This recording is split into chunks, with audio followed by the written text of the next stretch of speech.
We want to start this session with a statement from the Assistant Secretary General for Strategic Coordination in the UN Secretary General's office, who has had extensive experience of what it actually means to build peace on the ground. Fabrizio is a friend and colleague of mine going back many, many years.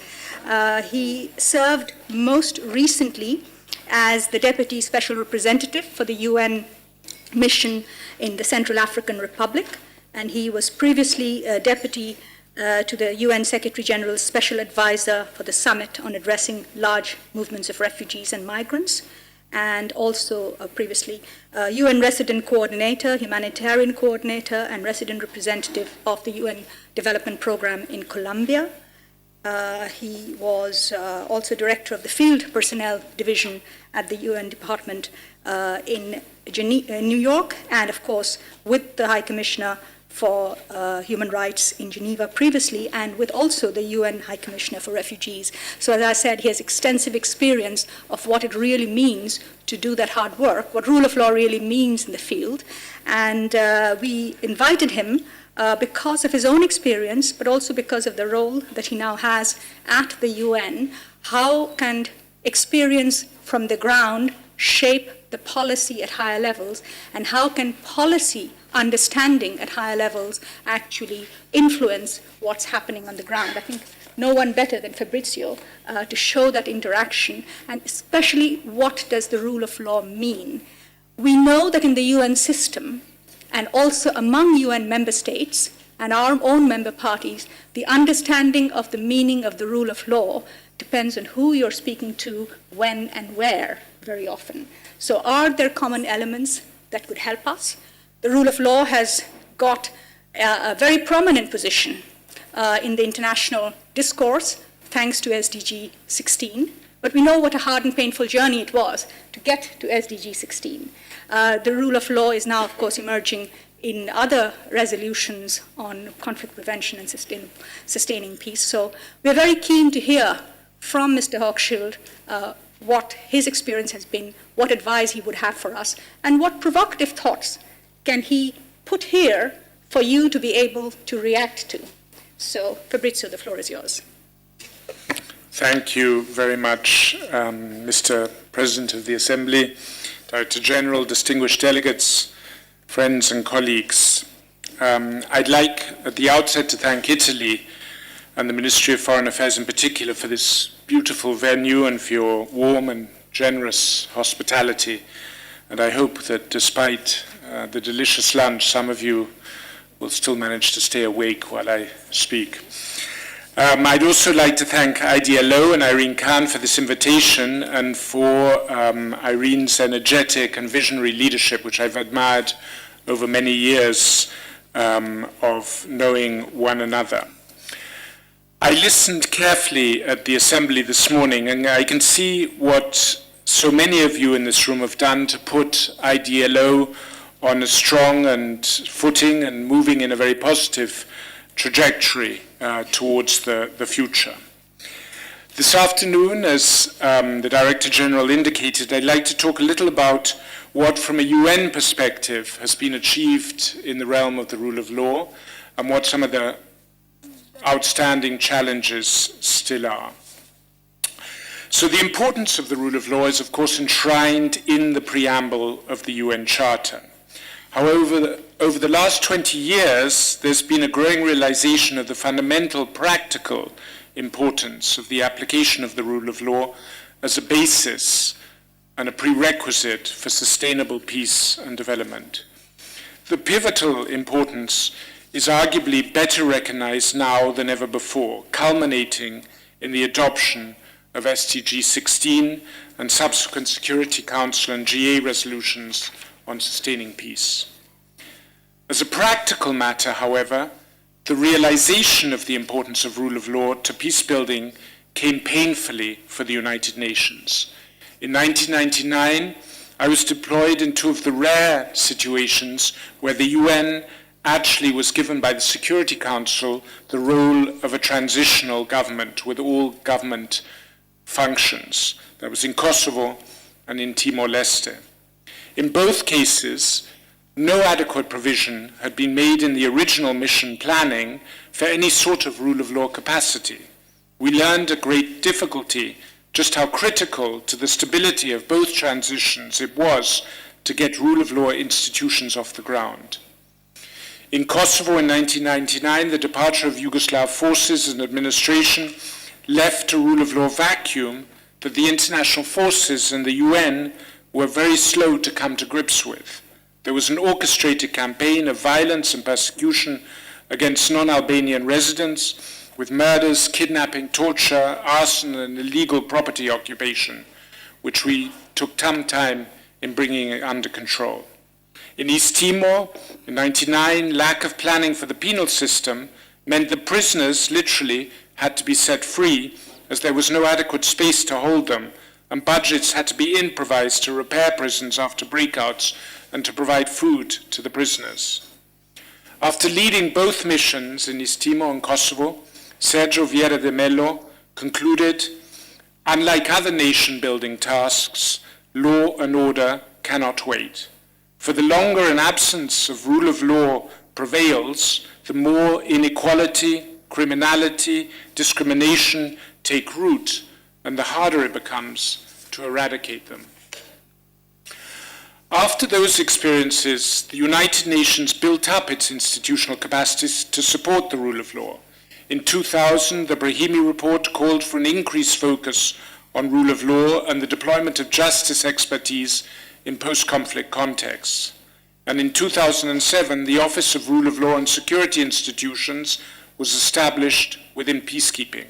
And at roughly the same time, a rule of law unit, which now I supervise, was established in the Secretary General's office. In 2016, I served in the Central African Republic, as the Director General indicated. It's one of the world's most remote and conflict-affected countries. The UN has no transitional administration mandate there, but under Security Council Resolution 2217 of 2015, the mission, MINUSCA, does have a robust mandate to support national efforts of re-establishing the rule of law through support to the police, to the judicial and penitentiary system. Unlike in Kosovo and East Timor, the mission benefited from the outset from a robust justice and corrections section made up of over 100 international personnel across the Central African Republic.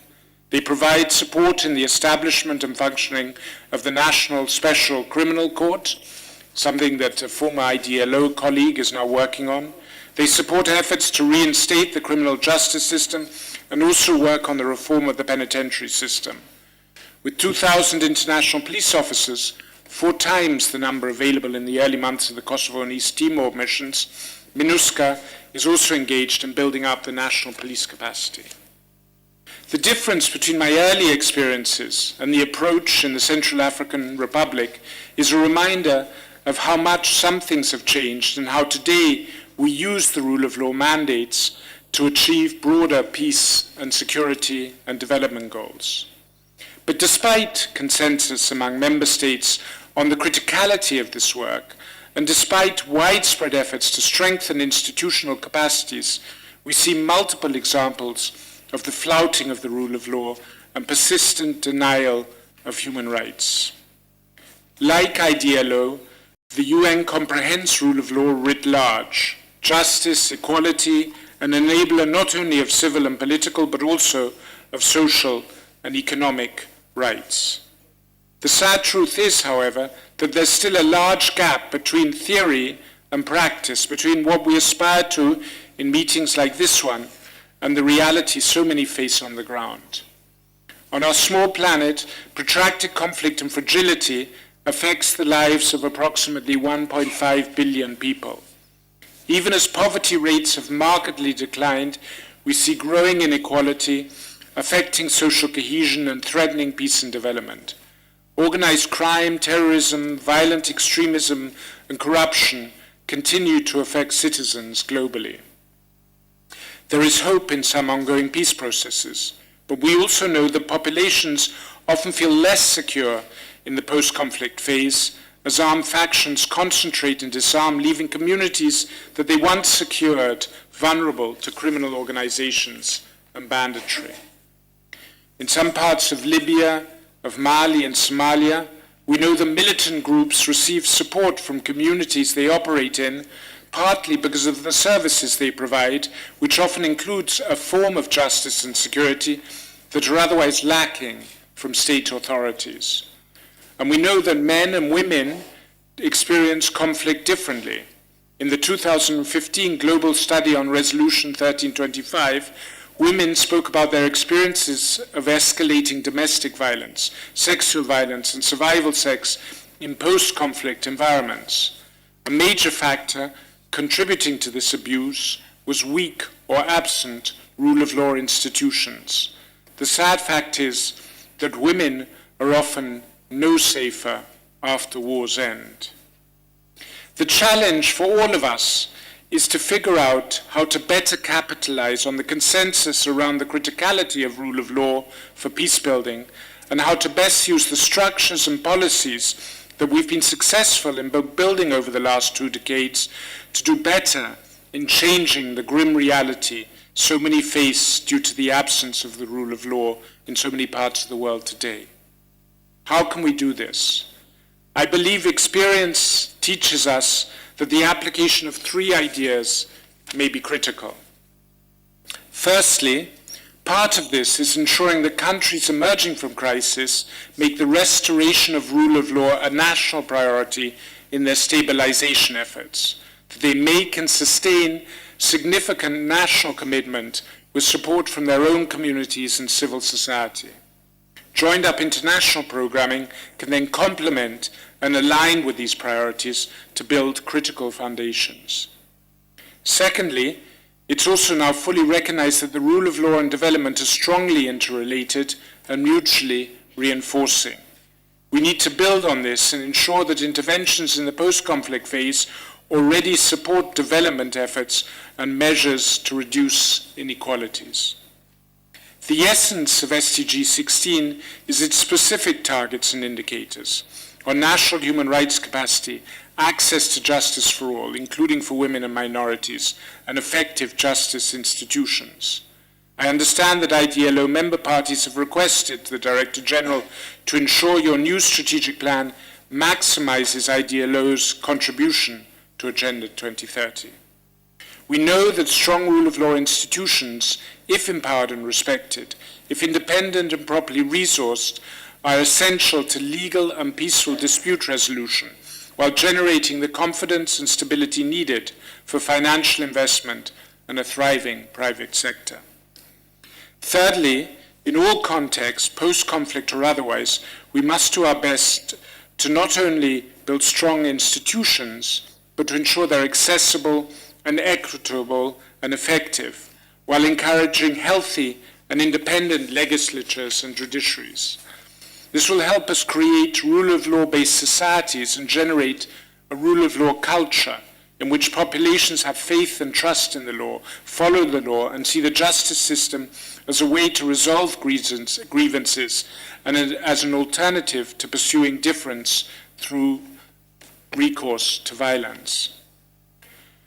On a final note, looking forward, what is the future of the United Nations' role in rule of law development? As you know, at the beginning of this year, Antonio Guterres took the helm of the UN. IDLO was one of the many international partners that welcomed his election, and for good reason. After a decade leading the UN's refugee agency, the new Secretary General knows very well how the absence of rule of law affects people around the world and the importance of partnerships to achieving our common peace and development goals. One of the principal ideas behind the Secretary General's reform agenda is giving the United Nations greater impact. A central piece of this is to create increased synergy between UN entities and other international partners on country-specific engagement. This also means greater integration of rule of law work into peace and development strategies. As you know, rule of law assistance has become an integral part of peace missions and UN country teams' work. And the UN has been providing significant rule of law support in all types of country contexts on every continent. But progress and setbacks have also inspired us to work harder and better. Translating the 2030 Agenda commitments into reality is a collective effort, including through establishing new and innovative partnerships and maximizing the comparative advantages of all those committed to promoting the rule of law. IDLO is well placed to offer its perspective to link rule of law to social and economic development, as well as to promoting peace building and preventing conflict. We share the same principles and a common understanding of what we mean by rule of law. I hope we can intensify the collaborative relationship between the United Nations and IDLO with the objective of doing better at preventing conflict, sustaining peace, and achieving the 2030 Agenda where the gaps are greatest and the need is largest. Thank you.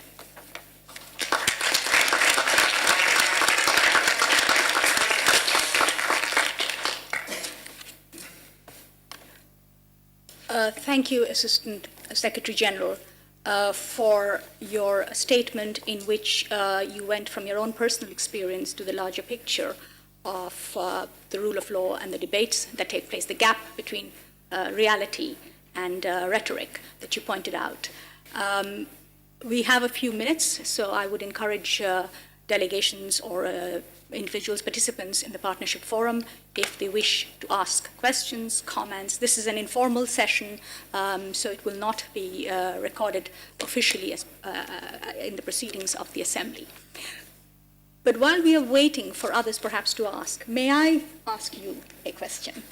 I was struck with the comparison you made of your own experience on the ground in East Timor, in Kosovo, in the Central African Republic, the terrible urgency of actually stabilizing and security, rule of law being seen through the security lens.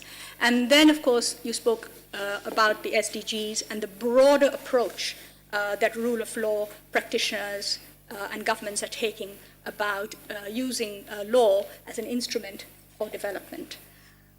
Do you see a tension between this broadening of the rule of law and being very focused on the ground when, I think in the most severe situations? Do you see a tension that the international community is torn between two things and therefore may end up doing neither?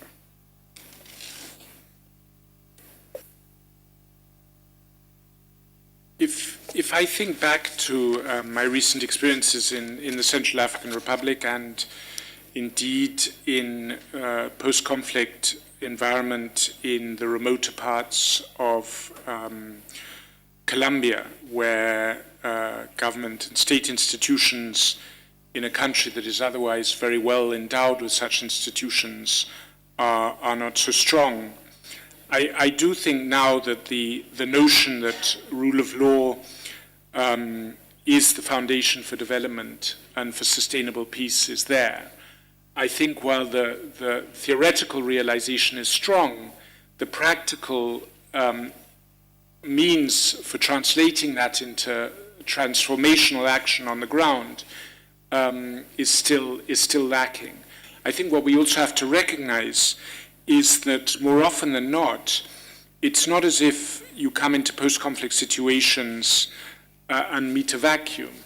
More often than not, you're competing with powerful forces who have strong vested interests, usually strong economic interests, in making sure that the rule of law, or at least the rule of law understood according to international standards, does not prevail because it goes against their interests and their economic model. So to reassert, for the state to reassert its presence, for a culture of rule of law to restate itself is really very difficult. And I think we have to work much harder, not so much on gaining an understanding of the phenomena, because I think we're pretty far advanced, but in developing and investing more in practical measures to counter the pernicious effect of a culture that is incompatible with the rule of law that often stays on after conflict. And what would you say the international community could do better?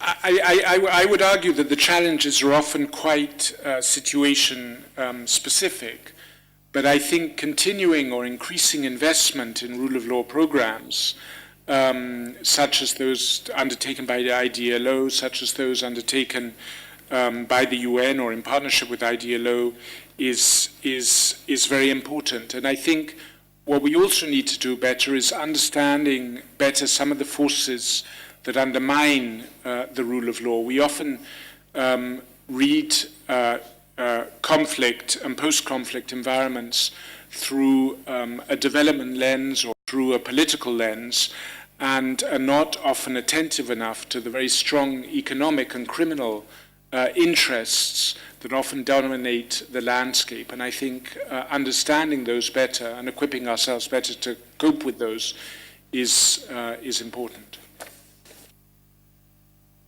I think you have highlighted an interesting angle here about how organized crime and other such interests actually impede with peace processes. And I think you're absolutely right that the international community has not paid enough attention to those issues. We actually have seen increasing interest from governments on issues like money laundering and we were talking earlier about Ukraine, for example, measures there to try to control trafficking, those types of issues that actually upset the peace process. I would encourage anyone who would like to comment from their own experience, if they wish to ask or make a comment at this stage. But also, as we move into the next session, which is very, very close to what we have heard now. And this next session is one of experiences from the ground, so to speak, broad experiences from different parts of the world. So as you respond to those comments and as I try to stimulate discussion, please feel free to engage and to come back to Fabrizio and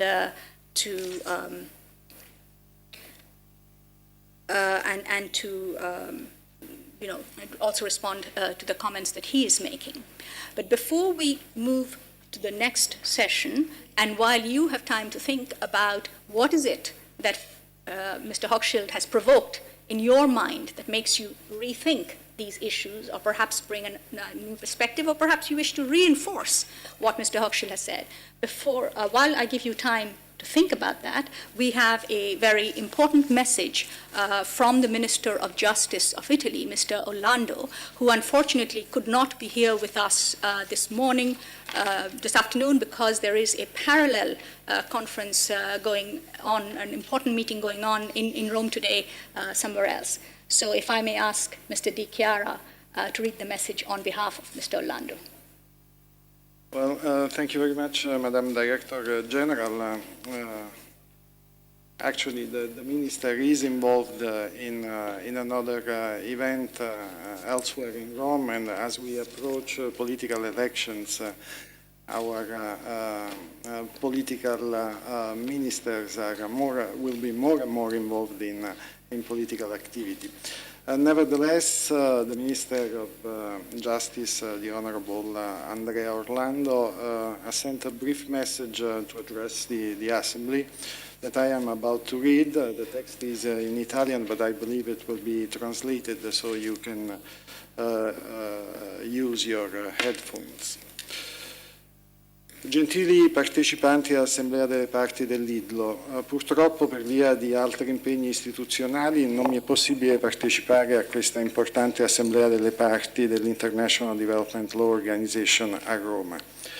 Ci tengo però ad inviare un breve messaggio di saluto per sottolineare l'attualità di questi temi e l'apprezzamento dell'iniziativa della vostra riunione. Credo che l'International Development Law Organization, nel legare in modo sempre più stretto il sostegno alla pace, lo sviluppo sostenibile e la rule of law, abbia infatti toccato uno dei punti nodali per la costruzione e il mantenimento di società inclusive a livello globale, su cui occorre rafforzare l'investimento culturale della società internazionale. È essenziale che il dialogo su questi temi avvenga su una piattaforma e attorno a un metodo il più possibile multilivello, capace quindi di coinvolgere non solo i governi, ma anche le associazioni, le organizzazioni non governative, le realtà accademiche, gli studiosi e gli ordini professionali. Attraverso queste scelte di metodo e di merito avremo modo di costruire una diplomazia dello sviluppo e del diritto basata su riferimenti solidi e su un vero dialogo. L'agenda per lo sviluppo sostenibile 2030 deve essere sempre più una stella polare per la nostra attività.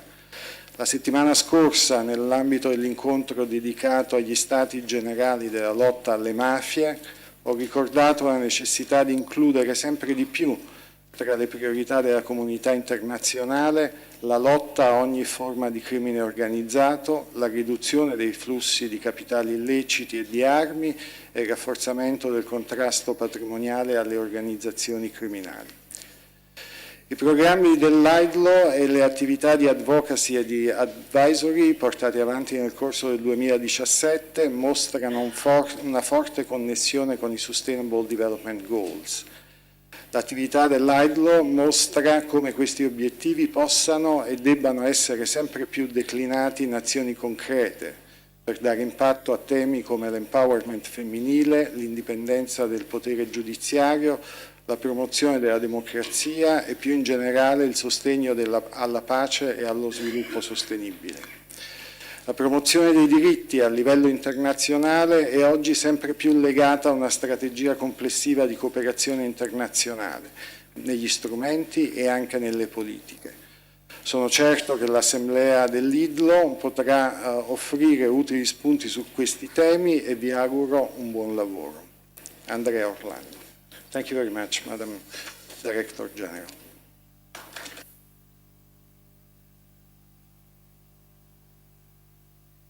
Thank you very much for the message from His Excellency the Minister of Justice of Italy, Mr. Orlando. We move from the Minister of Justice of Italy to the Deputy Minister of Justice and Constitutional Development of South Africa, from one continent to the other. And while it comes from another continent, there are, of course, parallels, experiences that bring new perspective and understanding to some of the issues. It was interesting how Mr. Orlando's statement talked about organized crime, while Mr. Hochschild's statement actually also underlined the role that economic actors play, the negative role that economic actors can sometimes play in the peace-building process. Jobs and justice are not so easily matched in a post-conflict situation as they should be in reality. I would now like to invite Mr. Jeffrey to talk to us about the experience of South Africa.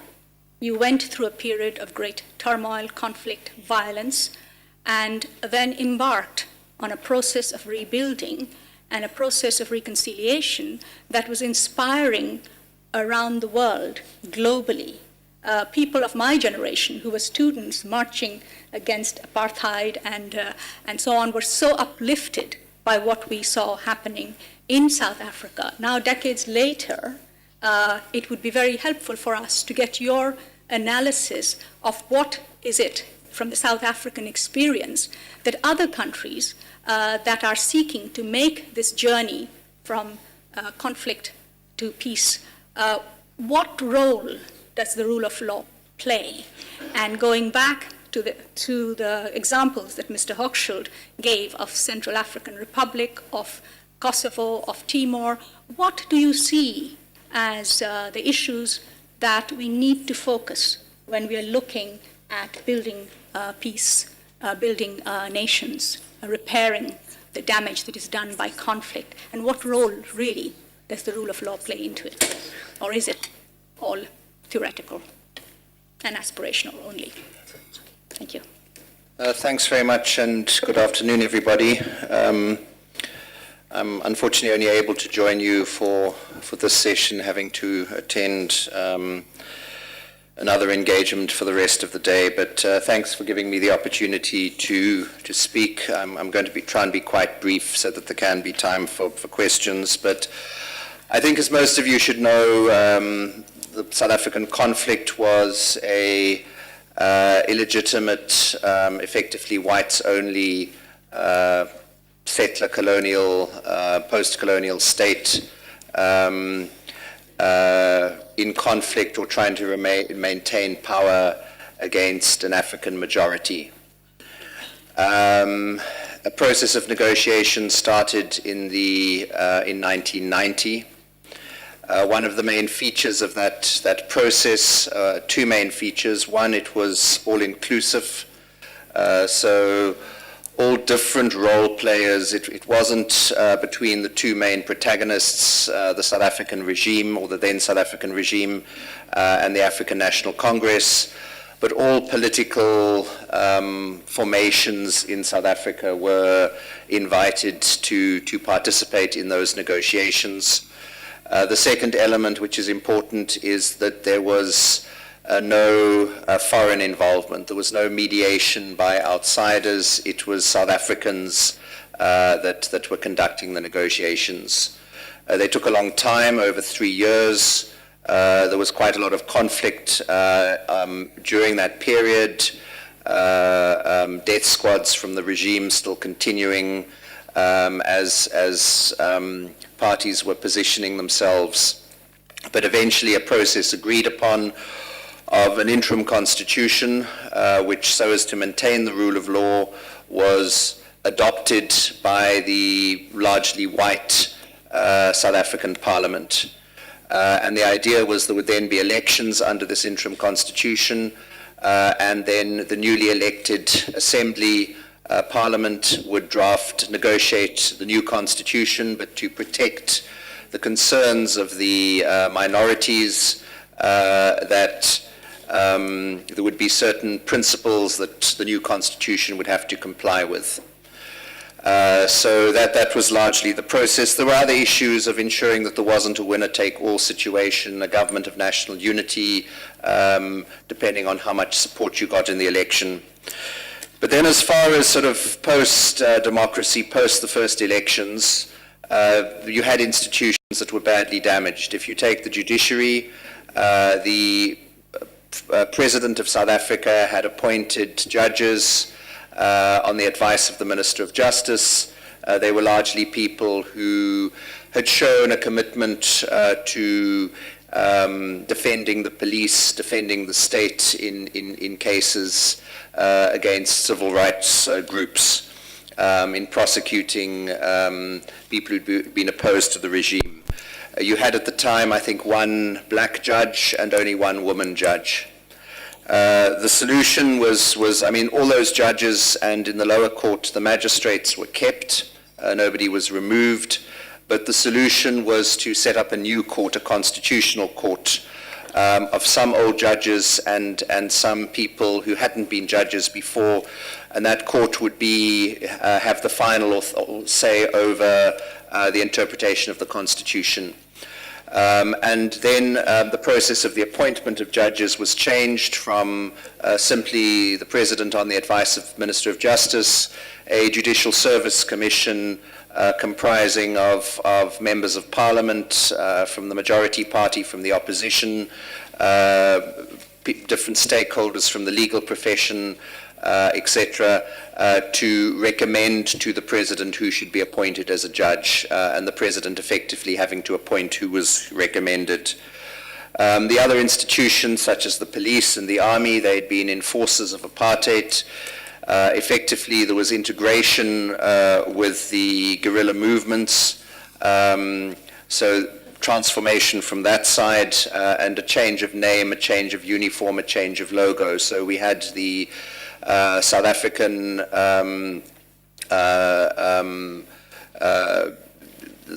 Army effectively becoming the South African National Defence Force, the South African Police Force becoming the South African Police Service.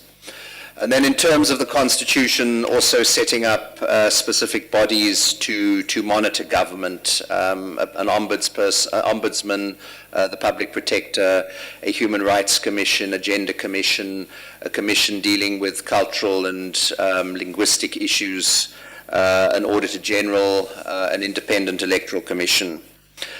And then I suppose another fundamental element of the transition was setting up a Truth and Reconciliation Commission.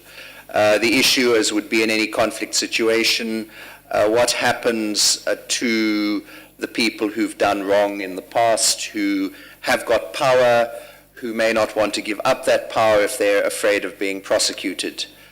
So there was agreement generally from the parties to the conflict, not unanimous, that firstly the old regime wanted a blanket amnesty. But the agreement was that there would be a Truth and Reconciliation Commission established to allow people, particularly victims of the conflict, an opportunity to speak. And there would also be an amnesty process that if perpetrators of violence, whether they already be in jail, perpetrators of human rights violation, whether they already be in jail or whether they would not have been prosecuted, could apply for amnesty, provided, and they would get amnesty provided the motivation for the crime that they'd committed was political, and that they made a full disclosure. So that was the process. There's quite a lot of debate, some 20 years on, as to did we sacrifice justice for truth. But I think the fact of the matter was that there were many unsolved cases, many activists who disappeared, whose whereabouts would probably not have been known if that process had not been followed. So I think just in short, that is our history. It's 20 years on. We still have enormous problems of racial inequality in South Africa. So you can talk reconciliation, but in fact, if you still have a white population that is largely rich and the majority of the poor population are black, that's still grounds for conflict and for dissatisfaction.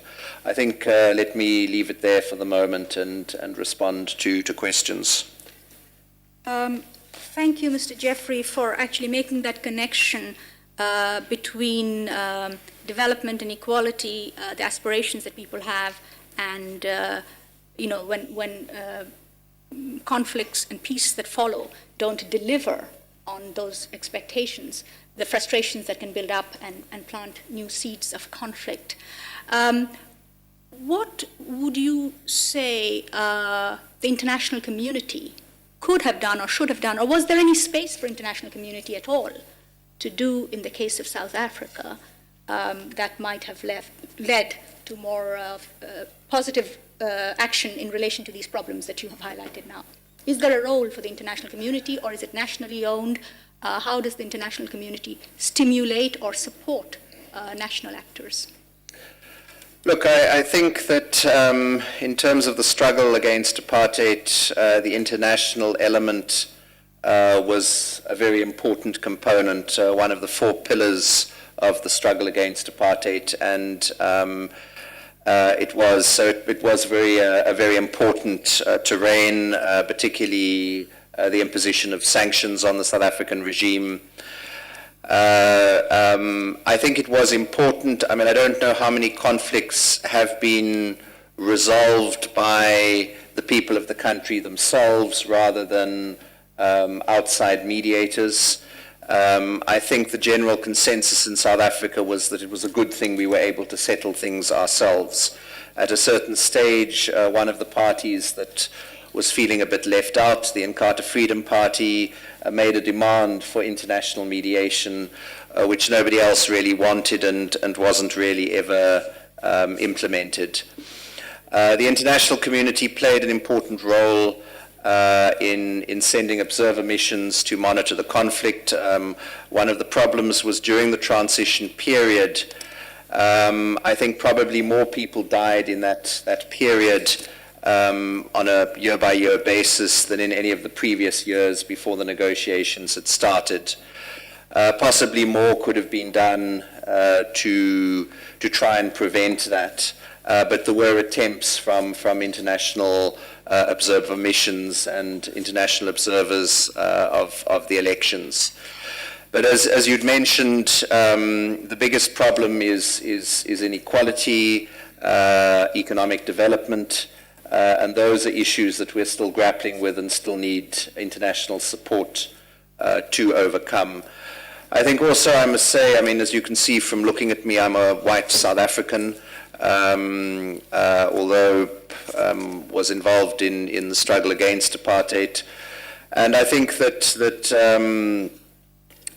for many members, or maybe the majority of members of the white community in South Africa, there's been a sense of, it's very difficult to find anyone today who will admit that they supported apartheid. There's a collective amnesia. There's a sense of saying, no, we must move on with the future. We mustn't look at redressing the imbalances of the past. We're all equal, so let's proceed, and not actually acknowledging that every person in the white community in South Africa benefited from apartheid, whether they wanted to or not. They got good schooling. They got access to good universities and so on. But I think from in terms of the specific question on the role of the international community, obviously countries that have been through conflict need considerable support for development. Because if you don't have development, it's going to then be very difficult for people to accept where they are. Thank you. Actually, I should mention here that in our own small way, we have received help from South Africa as part of South-South cooperation with South African judiciary, for example, supporting our development of the judiciary in Liberia. So we've actually seen here exactly what you're saying, the sharing of experiences. Now, I'd like to open up the floor for a few questions before we move to the next speaker. And please feel free to address your questions or comments to both Mr. Hochschild and Mr. Jeffrey. The past, I think there is a whole generation in this room that probably doesn't remember very much of what happened in South Africa in terms of their own experience, and as well as the current situations, both in South Africa and elsewhere, that Mr. Hochschild raised. So, or your own experience. So let me open up the floor and see whether there are any questions or comments. Yes, please, Levan Duchitse. You might want to introduce yourself. Yeah, thank you very much, Director General. Levan Duchitse, I'm Country Director of IDLO for Ukraine. Mr. Jeffrey, thank you very much for your overview, which is very interesting. And the example of Ukraine was mentioned several times today, both in the context of achievements over the past 4 years, but also in the context of existing challenges. And you were mentioning the challenges your country was facing in terms of judiciary and restoring the public trust into the courts and their decisions. This is an ongoing process in Ukraine as well, full of challenges and very complex.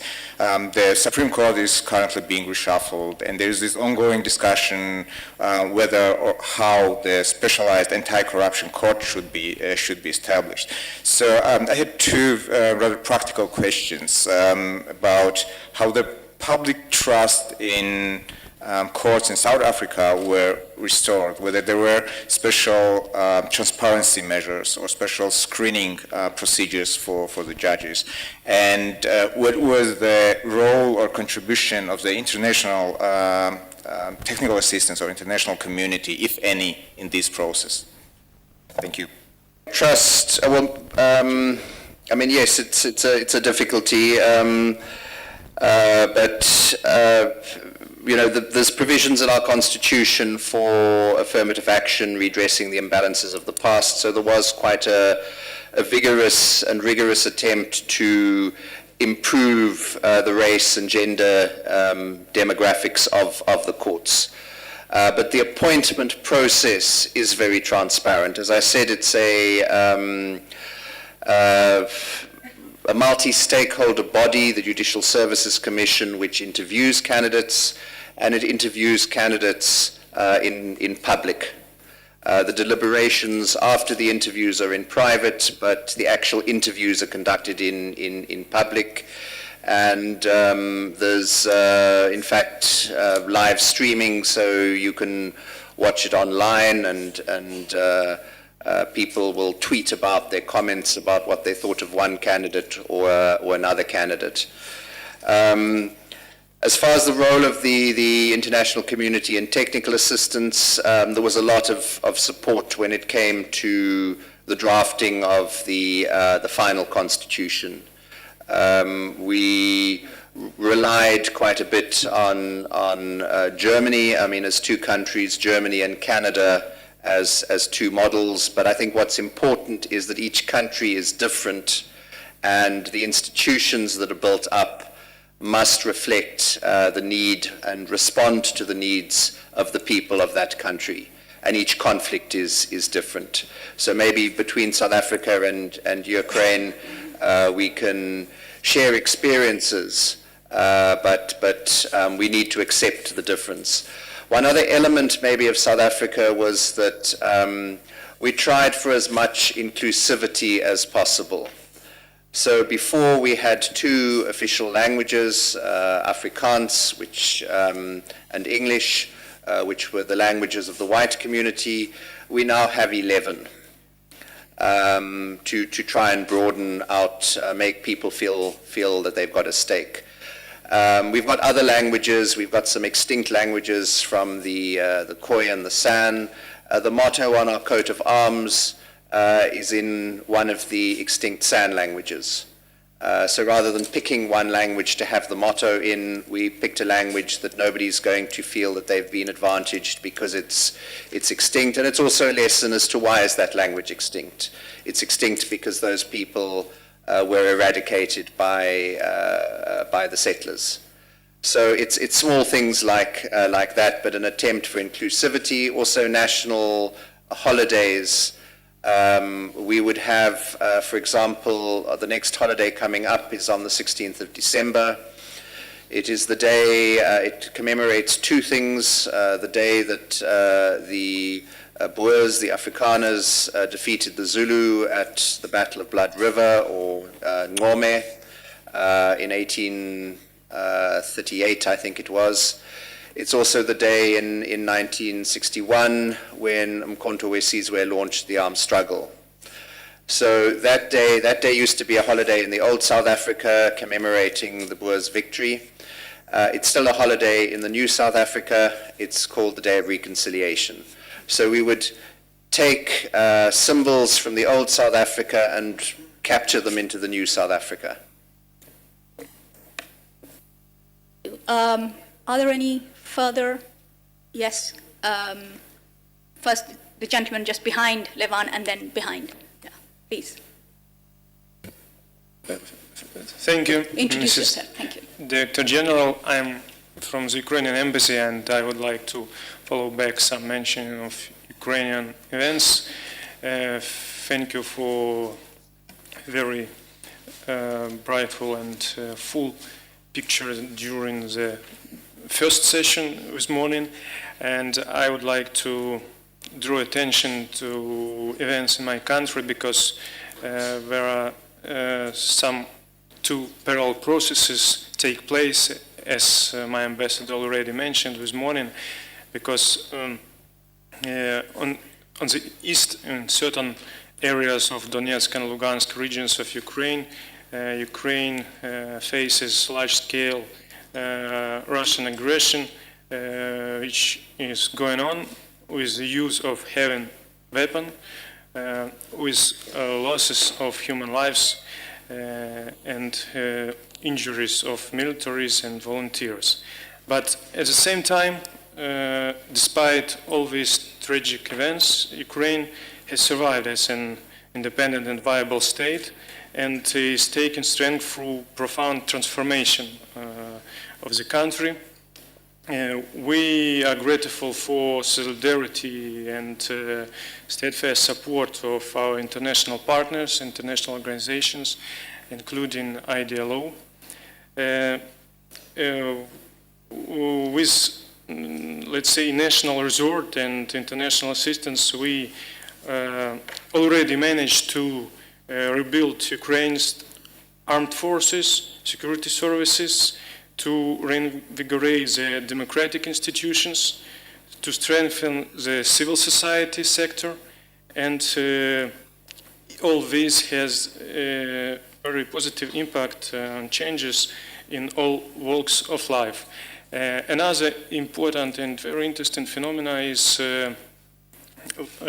volunteer movement in Ukraine, which appeared about 4 years ago and transformed into a very important actor, let's say, on internal level in Ukraine, and it contributed so much to support both armed forces and with support in different spheres. And it is very bright picture of strengthening of horizontal connections between people in different regions of Ukraine, and its unique contribution into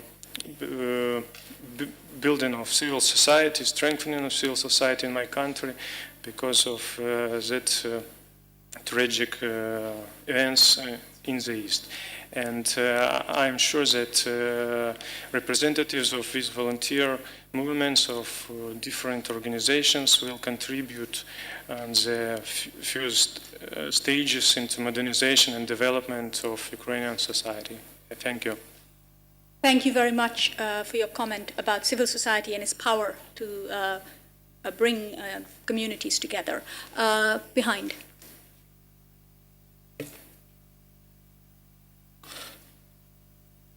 Hello. Thank you, Deputy Minister Jeffries. I just have a question for you, and given the South African context and the manner in which the judiciary was perceived during the Truth and Reconciliation process, I'm trying to reflect on some of the countries that we do work as IDLO, specifically South Sudan, where as IDLO we've been supporting the judiciary there. South Sudan in 2015, they signed a peace agreement, and one of the key elements has been talk of setting up almost a hybrid court of a sense, which is a Truth and Reconciliation Court or Truth and Reconciliation Commission at some point. And one of the things that I really wanted to find out from you is how do you deal with issues around capacity for the judiciary to actually tackle some of these matters, given that they are more of a specialized nature, and was there any effort in terms of building that capacity within the judiciary if it did not exist prior, or was that capacity there? And what support was afforded either from the international community to prepare members of the judiciary to be able to actually handle the cases that were coming before them? Thank you. Before you answer the question, Mr. Jeffrey, I believe there are a few others who would like to take the floor. The delegation of Mozambique, and then afterwards, yeah, Mozambique.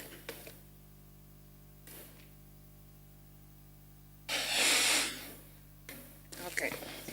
Thank you, Chair. No, I just wanted to salute my neighbor and brother, Deputy Jeffries from Mozambique. For us, we see South Africa judiciary as one of the examples from when we talk about independence of the judiciary. Some of our countries, they still have a long way to go, although we are trying our best. My question, Deputy Minister, is that the issue of the strong power that our parties, I talk about the ANC, Frelimo, they have, versus judiciary. The other issue is the issue of all the struggle that we have in Southern Africa and everywhere in the world, the issue of corruption, that our country, they're trying, but it definitely is not a very easy issue. How are you tackling this as judiciary also? And the last issue for Mozambique is the issue of post-elections, because we are real advanced in Southern Africa because we have our election each 5 years, most of our countries. But in Mozambique, each election, after election, there is a problems. There is always a problems. The opposition, they don't accept the results, and we have 1 year of stagnation, trying to negotiate here and there. And South Africa had reconciliation, the Commission for Reconciliation, but ourselves we didn't have that. We had the peace for 20 years after the 16 years of war, and the peace accord was signed here in Italy. But after that, the same opposition went to the bush again, and we're going back to negotiate again. So I don't know if it really what you had as South Africa, the Commission for Peace and Reconciliation, it was the best thing, or what happened then, what's going on, because we don't understand.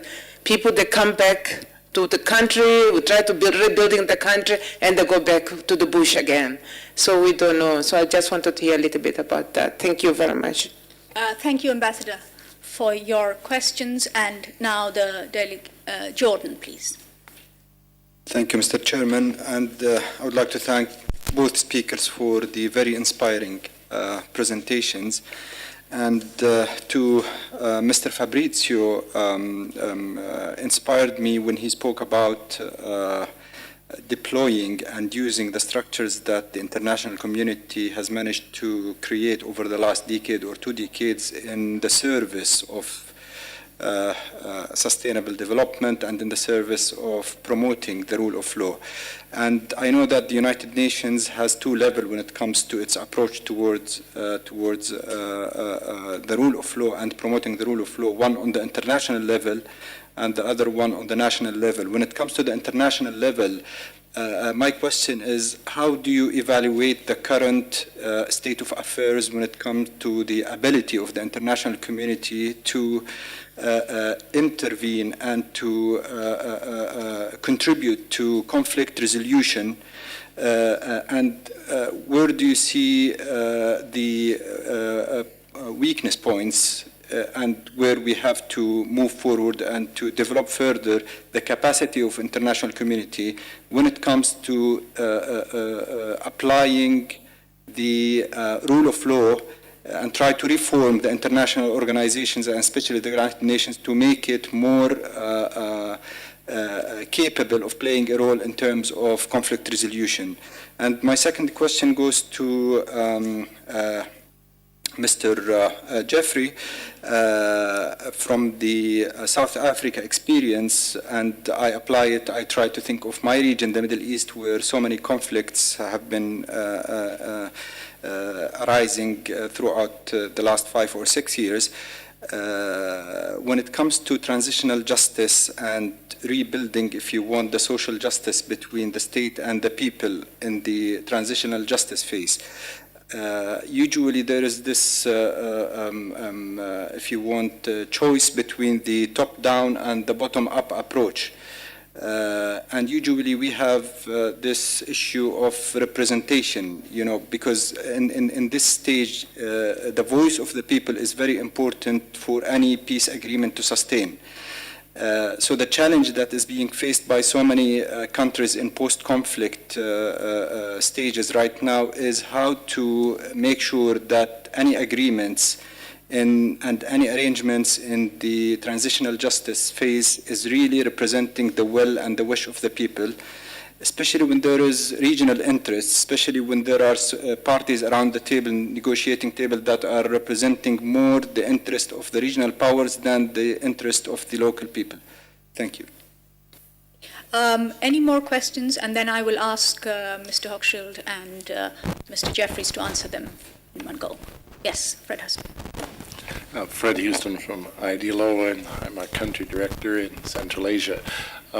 One observation, I guess, in the work that we do is that in response to some of your comments about the gap between practice and theory, and your comments about the fact that you're very proud about some of the homegrown remedies and resolution of very difficult issues,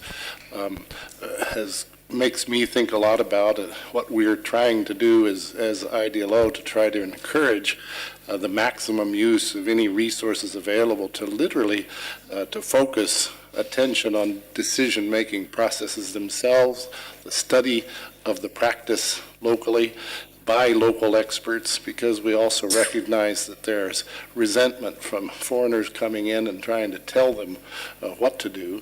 And we also find that this method of trying to marshal resources to encourage not only government employees and judges and prosecutors to analyze their own practices and come up with some ideas about how to improve them, but then also encouraging the civil society actors that are barely growing and barely even getting access to the knowledge of what those decision-making processes are. You know, we focus on publishing judicial decisions as a key foundational effort to try to allow more players to participate. Do you think that's the right approach? What do you think? Dr. Mutwa.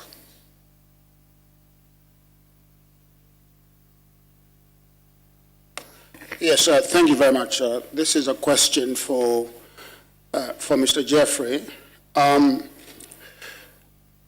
Jeffrey, there was a lot of hope and enthusiasm for a better South Africa in the 90s, in the late 90s, and partly up to the early 2000s.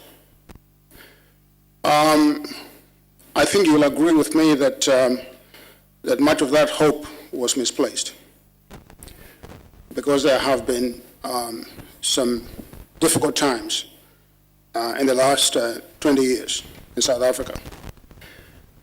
There is a critique about the method of change that South Africa adopted to get to the deeply embedded social inequities that were present during apartheid. And one of those critiques was really about the law itself. That the law is to blame for what has not happened in South Africa, that it's very difficult to use the law always to bring about social change, that too itself is limited because of its nature. And I wonder whether you would reflect on this question and perhaps talk about what are the tools of social change beside the law that you think could have done a better job. Thank you for all the questions, and now I would like first Mr. Jeffries and then Mr. Hochschild to respond. You can respond to any of the questions, not only those addressed to you. Okay. Look, as far as the first question on the capacity, building the capacity of the judiciary, not too much as far as I recall, but one of the changes that's been brought in, but it took some time to bring it in, was the establishment of a independent judicial education institute for the training of judicial officers. So it's run by a council headed by the Chief Justice. It has other role players on the council, one of whom is myself. But the idea of, okay, if you've got an independent judiciary, government shouldn't be involved in their training. But at the same time, and in the beginning it was also quite difficult to convince judges that they needed training. that they needed new mindsets and so on. So I think that's the main innovation as far as the capacity for of the judges, specifically providing for training that's independent training. To my sister from Mozambique, yes, both our countries have strong parties.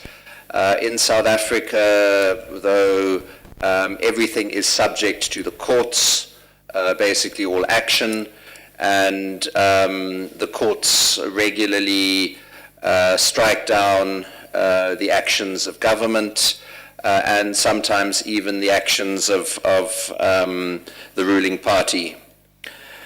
Corruption is a big problem. There have been various efforts to establish frameworks, regulations for example, public tenders, which have created a lot of bureaucracy but haven't necessarily solved the problems.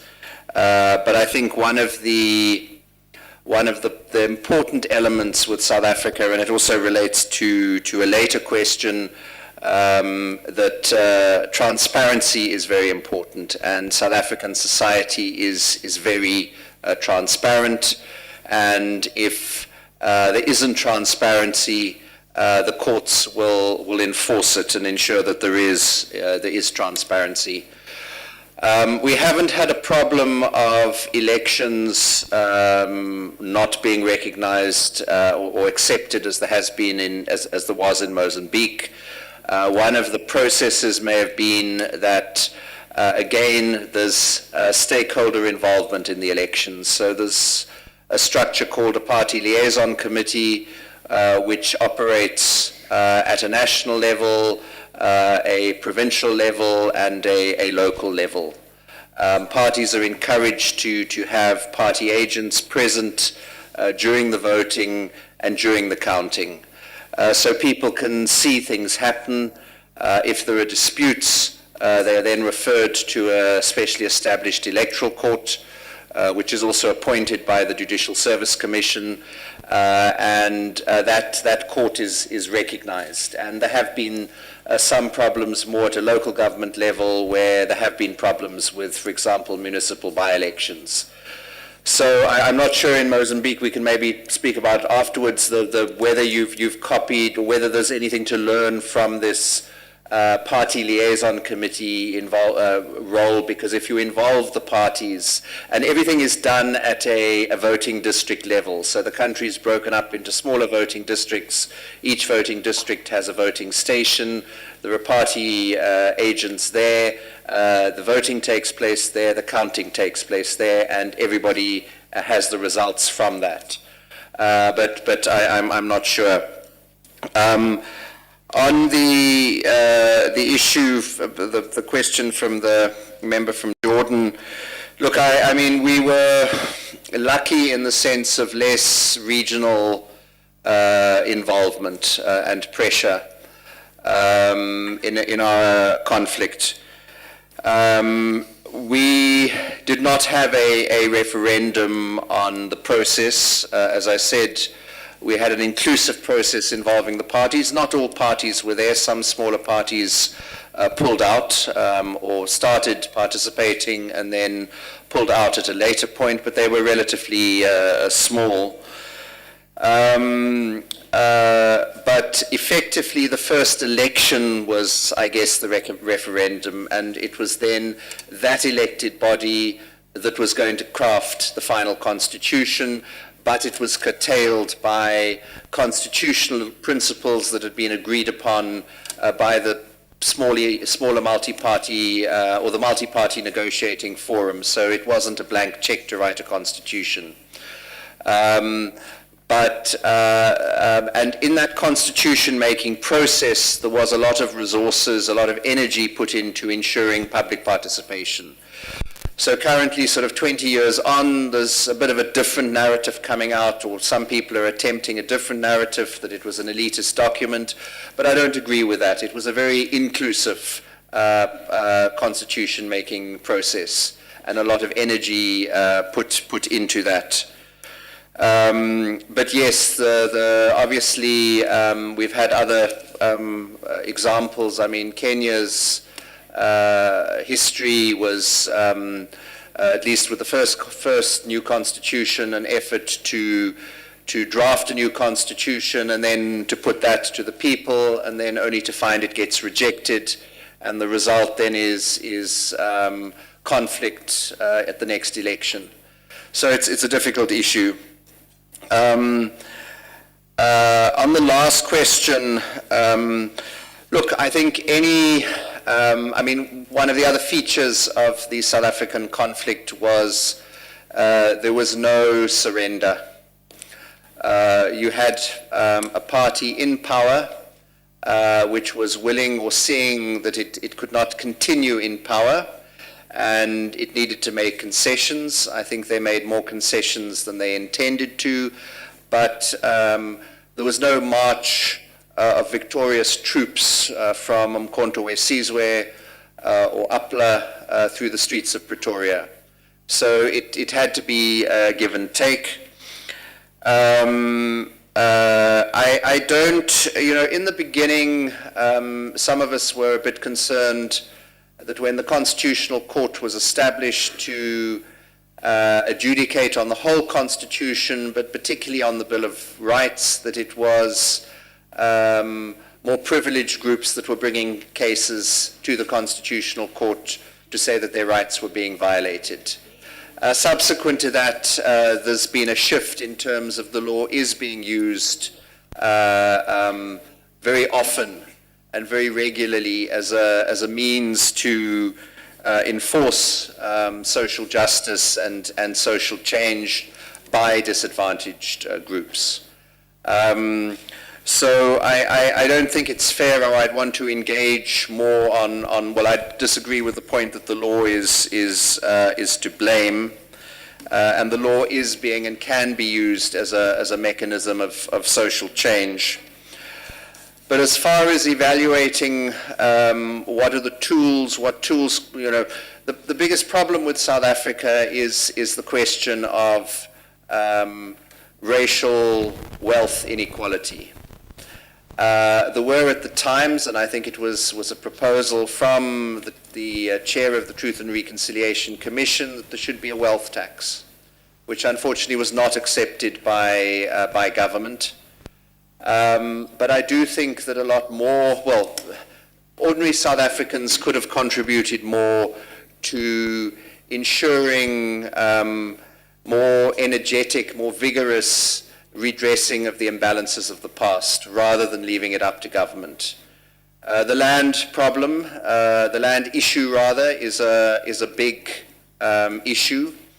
It was something that the representatives of white South Africans were particularly concerned about, ensuring a property clause that would ensure that there wasn't expropriation without compensation. Personally, I think that there have been more problems with the implementation of land redistribution rather than the laws themselves. It's more how they were implemented, and there probably could have been better ways of doing it. But I think it's something I don't want to hog the floor, but it's something I would be interested in engaging with you more on if the opportunity arises. Thank you, Dr. Jeffries. Knowing Professor Mutwa, I'm sure he would be more than eager to engage with you outside. Fabrizio Hopschen. Thank you, Director General. The delegate of Jordan asked how at the international level one could become more effective in support to the rule of law and in conflict resolution. I think first it should be stressed is that what the international community can do, I think, is always complementary and an add-on to national efforts. I think in something that it goes so much to the heart of a nation, so much to the heart of a country as the rule of law, it is national initiatives that will have to prevail. And what the international community can contribute is is modest, and I think recognizing that is an important starting point. Having said that, I think there have been critical initiatives. I'm thinking, for example, in Guatemala, the role played by the CICIG, which is an international prosecutorial capacity that supports national efforts and functions under national law, or what I mentioned before, the special criminal court that's been set up in CAR, which again is a mixed capacity, national and international, but functioning within the national judicial system. And I think especially where there are questions where you may need some method of making the judiciary more resilient to pressures, political pressures, or pressures of corruption, having for a transitory period, time-limited period, some sort of international capacity to support it can be important.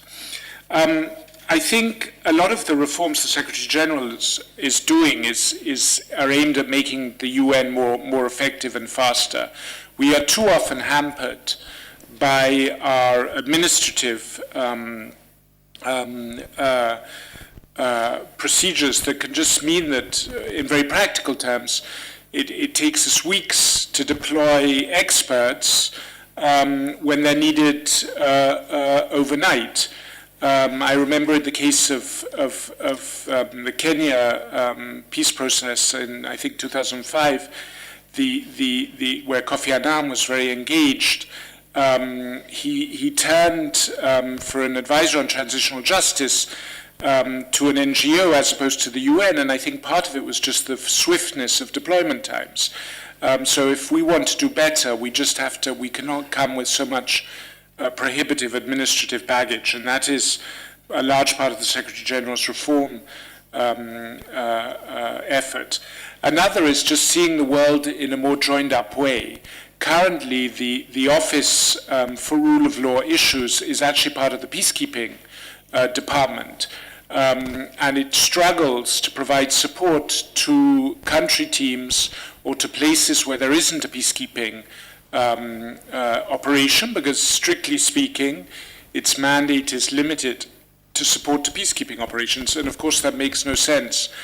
But in the reforms that are being undertaken in the architecture of the peace and security in New York, the cooperation across all forms or in all countries, regardless of the type of the presence for that office, should become easier.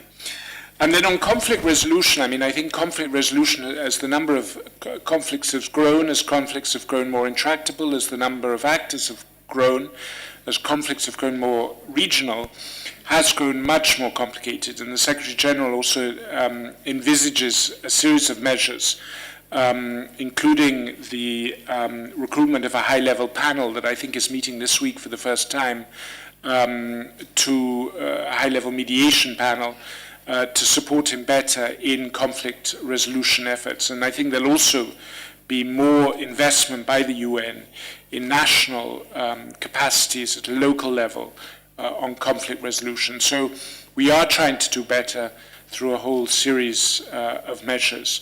But ultimately, especially in the rule of law, I think it will be national efforts that are defining and finding the right formula to support those that always will be situation specific, I think is key. Thank you very much for your response.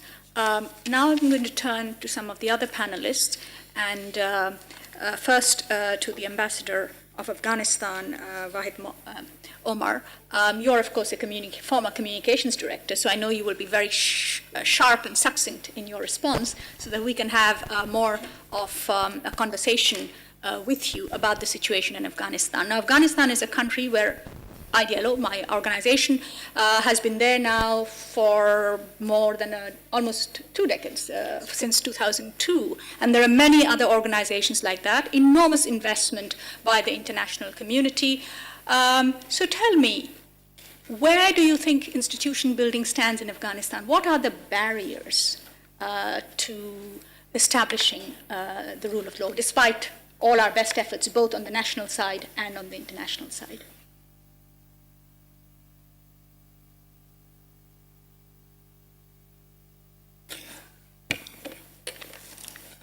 Thank you very much, Madam Director General. It's as I've, with a lot of enthusiasm, I heard the story of South Africa, and when that story was being told, I thought that's a simpler story than to what I'm going to be talking about.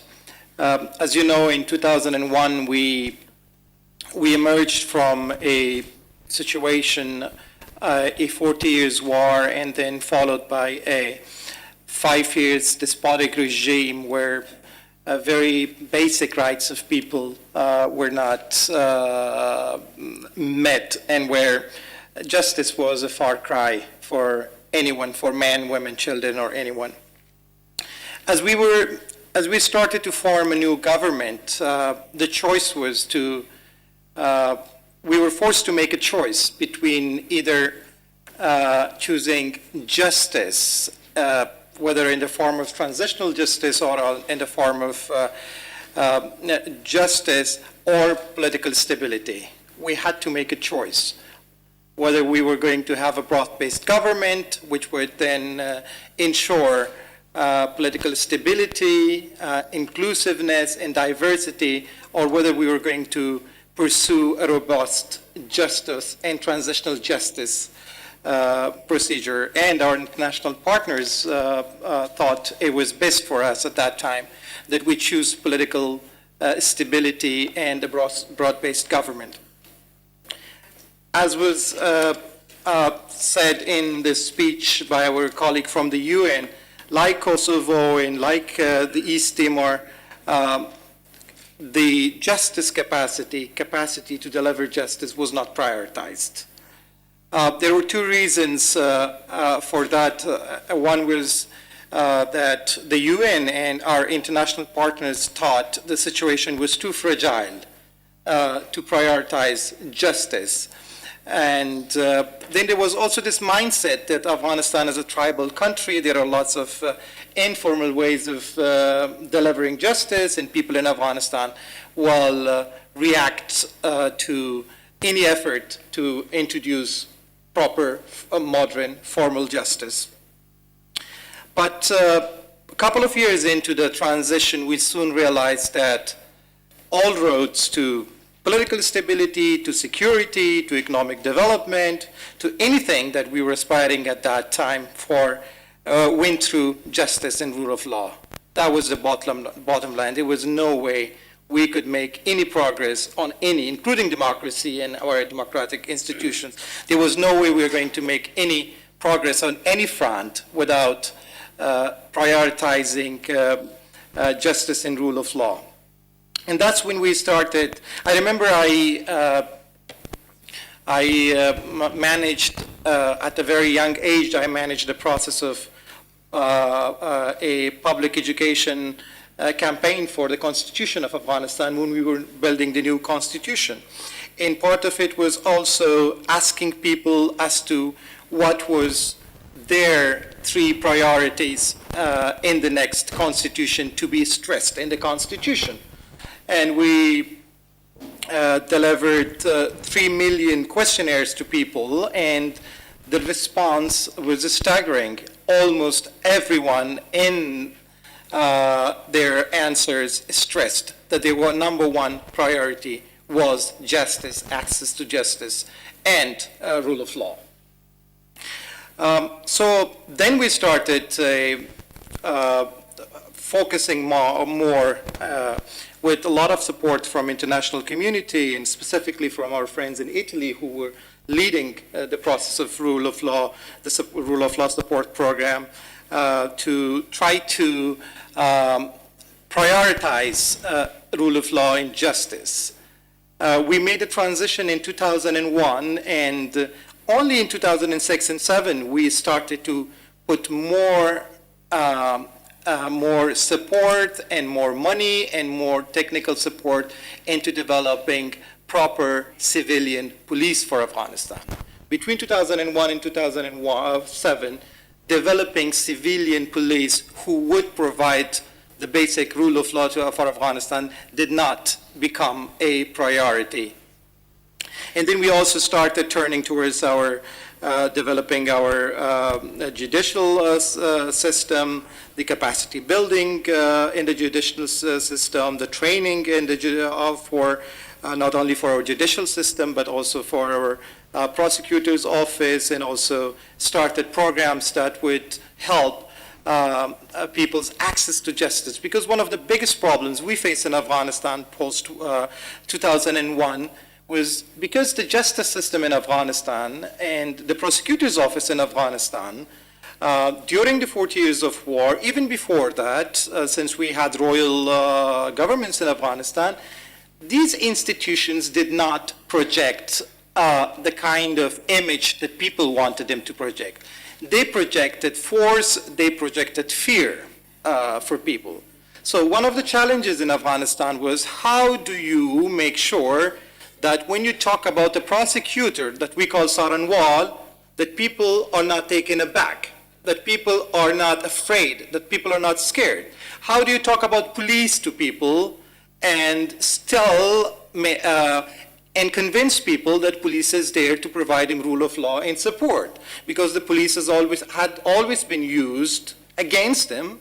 The Attorney General's office was used against them, and even the judicial system was used against the people as opposed to providing them the service. So that was the main key issue. I think we have made quite some progress in these areas.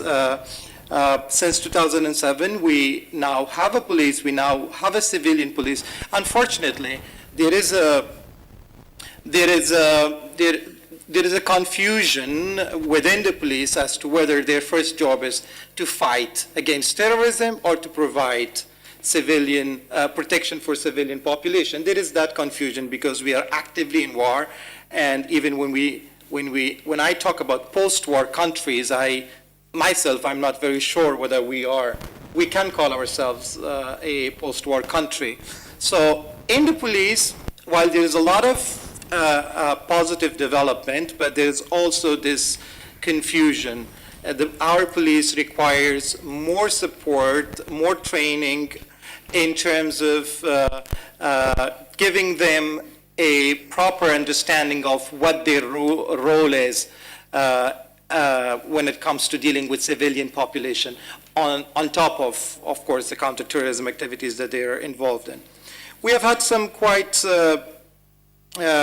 robust reforms process in the prosecutor's office and the attorney general's office, as you know, Director General.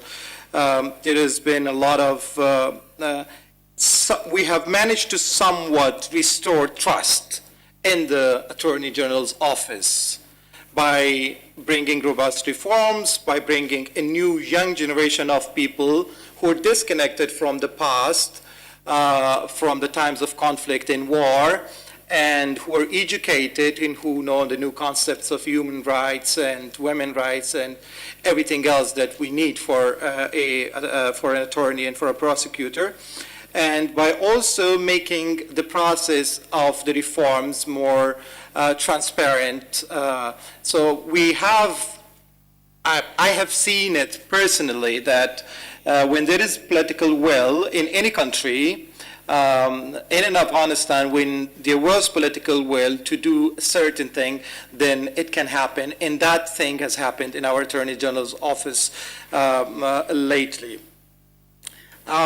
If you ask me about challenges, Director General, I'll still believe that lack of prioritization of rule of law is still a challenge. It's not that easy to get the international community to support a rule of law program as opposed to a program which deals, for example, with security or anything else. Restoring the trust is still a big issue. We still have a long way to go to tell people that a government is not there to project power, and that the judiciary and the Attorney General's office and the police are not there to scare you. They are not there to actually project their power or on their own population. That's something we need to do a lot more work. And also, I I have to admit that we have the corruption issue, though there have been steps taken, very strong steps taken in trying to tackle corruption. But corruption, as some of my other colleagues from a country like us, from a post-war country, would understand, corruption is a multifaceted, a very complex issue, and dealing with it requires also a multifaceted, complex strategy.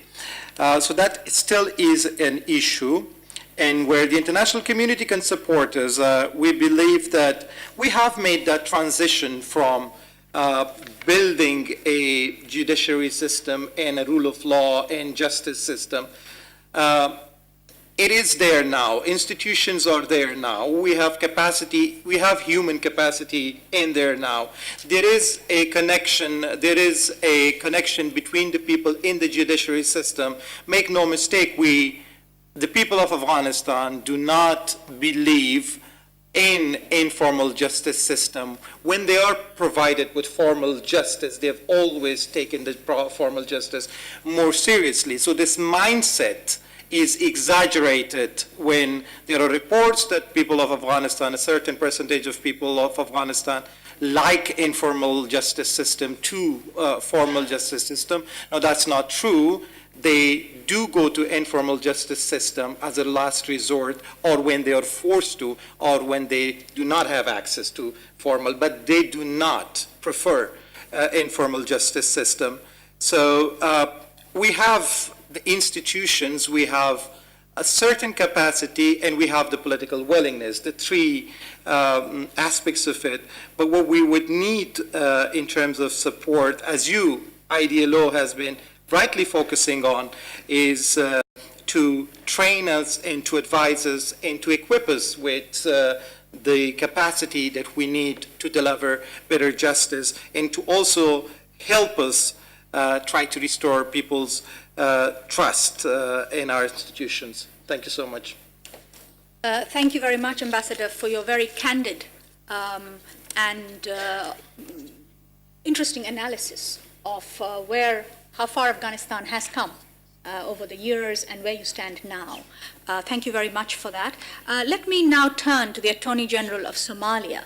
And the Ambassador of Afghanistan mentioned that the people of Afghanistan are interested in formal justice systems. That's where they want to be, but sometimes they may be forced to resort to informal systems. Now, in Somalia, as you know, Mr. Attorney General, we, IDLO, but also the international community, has been looking at traditional dispute resolution mechanisms as a way of rehabilitating former combatants, as a way of healing wounds, social healing processes. As Attorney General, what is your assessment of this approach to informal or traditional systems in Somalia? Do you believe they are helpful? To what extent?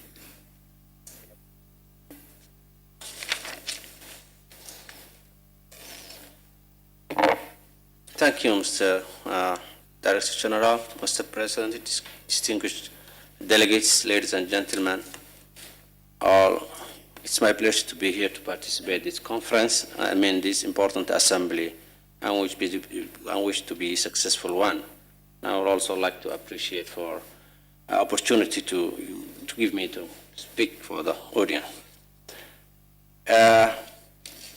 As all of us we know that is in Somalia, it has been civil war for the last year.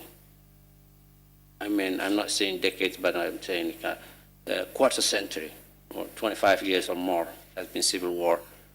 And before that also, when it comes to the judiciary area, it looks like neglected area until the independence days. So for that background of this, in Somalia, the traditional dispute resolution, when it comes to your question, it's is a model development justice in our society. And we have also some call it in Somalia her. That means the local laws, there's people going to the elders and they solve their problems. It its informal means have probably existed forever. They were certainly around well before the modern formal justice. And we know until today even, people are going everywhere.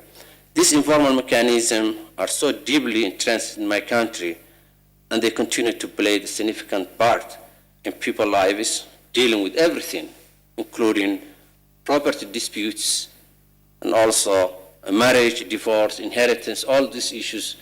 People are interested to go with TDR or traditional dispute resolution.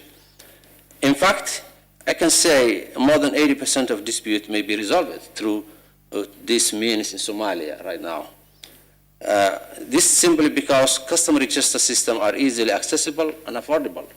And also, when you compare the distance and costs related to formal justice system, and in times of disaster or conflict, when the formal justice system is not operational, there may be no other options. That's only the way they can go, people, and solve their disputes.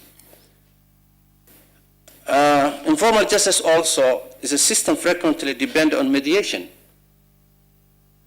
reconciliation, and consensus also. However, as you know, some of practices customary justice are against international laws and also international human rights. But as Office of Attorney General, when it comes to the Office of Attorney General, how you look at it's increasingly that is the office now is getting, especially when it comes to serious crimes. We're not going that far to the TDR, like rape cases, like murder case, all those issues. We're not preferring to go to the traditional dispute resolution or a transition or something like that. That is the reason the Somali federal government, through the Minister of Justice, has developed a policy on the adoption and the application of HER. That means we have a policy that accepted TDR, or traditional dispute resolution. And also, as you mentioned, IDLO also supported that.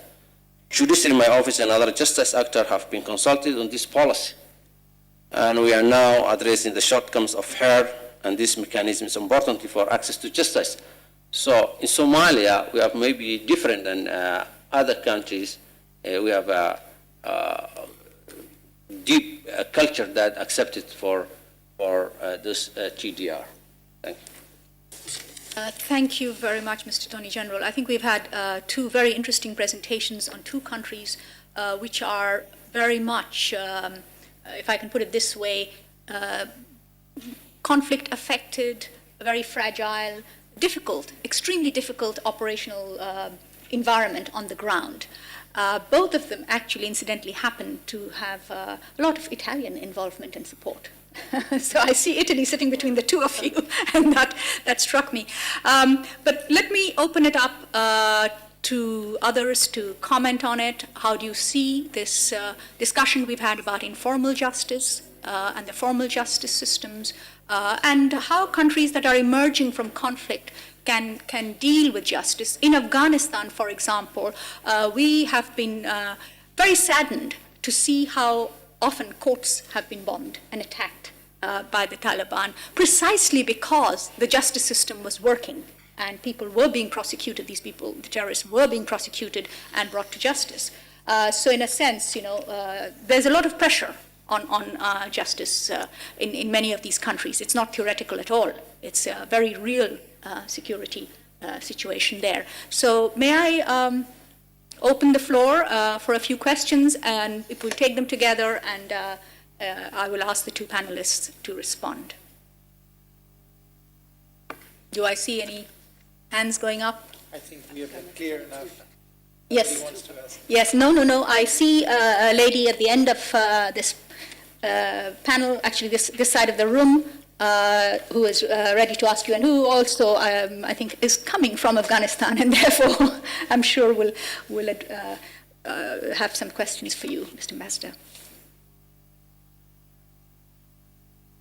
Thank you very much for the presentations. I'm from Afghanistan, IDLO office, and I just wanted to share something that has worked well in Afghanistan. It's been for us to implement laws and as well as moving forward the justice sector has been one of the things. I don't know if this is also true in Somalia and other countries, but we have been very successful in building networks and coalitions, which has been very key, especially from bringing civil society and government stakeholders together to move forward some of the challenges and to overcome some of the barriers that we have. We have built networks within our legal aid organizations, for example, as well as within civil society to support gender-based violence. These networks and coalitions have been working very closely with government actors and stakeholders, which have in turn been very successful in helping implementation of the laws and overcoming some of the barriers.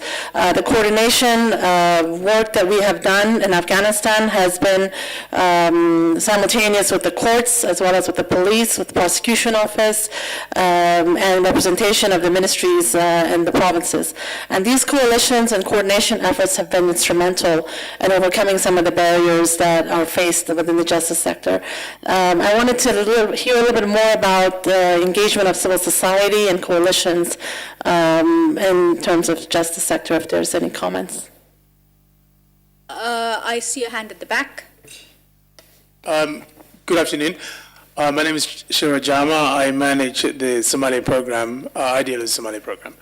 I think there are a couple of issues I wanted to comment on, one of which is the presentation, the earlier presentation about the administrative linkages between peace building, state building, and also rule of law.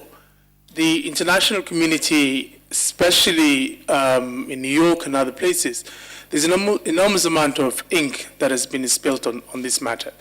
But when you look at these transitioning states where building of state building and peace building the international community is engaged in, that rhetoric or these academic journals that come out doesn't necessarily translate in reality. And I will give you an example. In Somalia, where the international community is engaged in reviving the state and building those institutions, even though when we come together and discuss those issues, what becomes very clear is the paltry amount of investment that goes into rule of law institutions in comparison to security. And one wonders, for example, I'll give you the example. In Somalia, last year, about $1.5 billion went into security sector reform, whereas on the justice sector, the amount was 15 million. So even if we are successful in building the security sector, which would not necessarily contribute the state building, which is the obvious goal there, what sort of a state are we trying to build here? A police state? Because if we don't have these institutions, the rule of law institutions, then we're actually contributing negatively to the revival of the state. So I think this is something we ought to think about. The second point I want to mention is the application of customary justice in our country. As the Attorney General mentioned, I think we might be a little bit more different than Afghanistan in this regard. The customary justice have always been applied since the independence of the country in 1960. The first constitution recognized it, and throughout the constitutions that exist, up to the one that is now in force, the application of customary law is well enshrined. So those are the sort of observations I wanted to share with you. Thank you very much.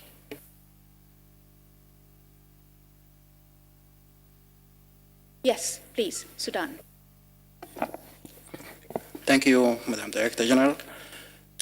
I remember in one of our discussions in IDLO, I raised a point saying that we have to make use of the local leaders or religious leaders.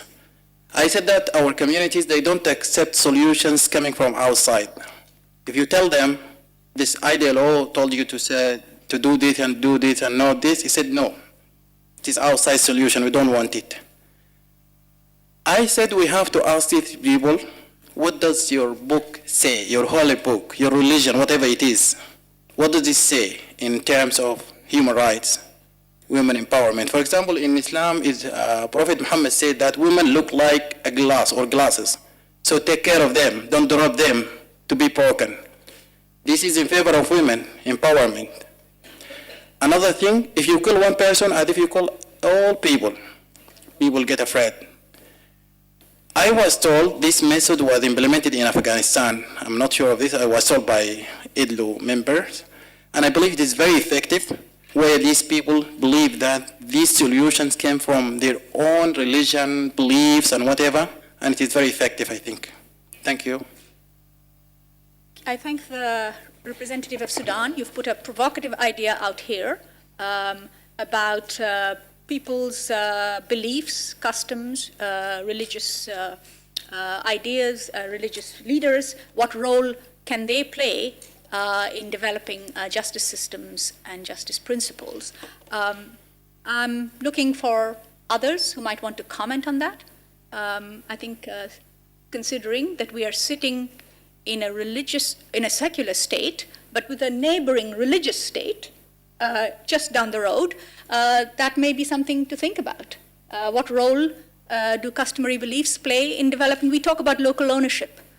We talk about aligning ourselves, participation, partnership, and so on. To what extent, and how do we resolve the dilemmas of international principles, international law, and the national state systems? Would anyone like to answer that, or perhaps other issues? Yes, please, Ambassador. Go ahead. Okay, just a couple of interventions. I think the point about civil society networks, if I didn't stress it enough, I'm sorry for that, but I think it's been one of the key strengths of the justice delivery system, especially when it comes to the awareness-raising part. It's been playing a very important role, including the activism on social media.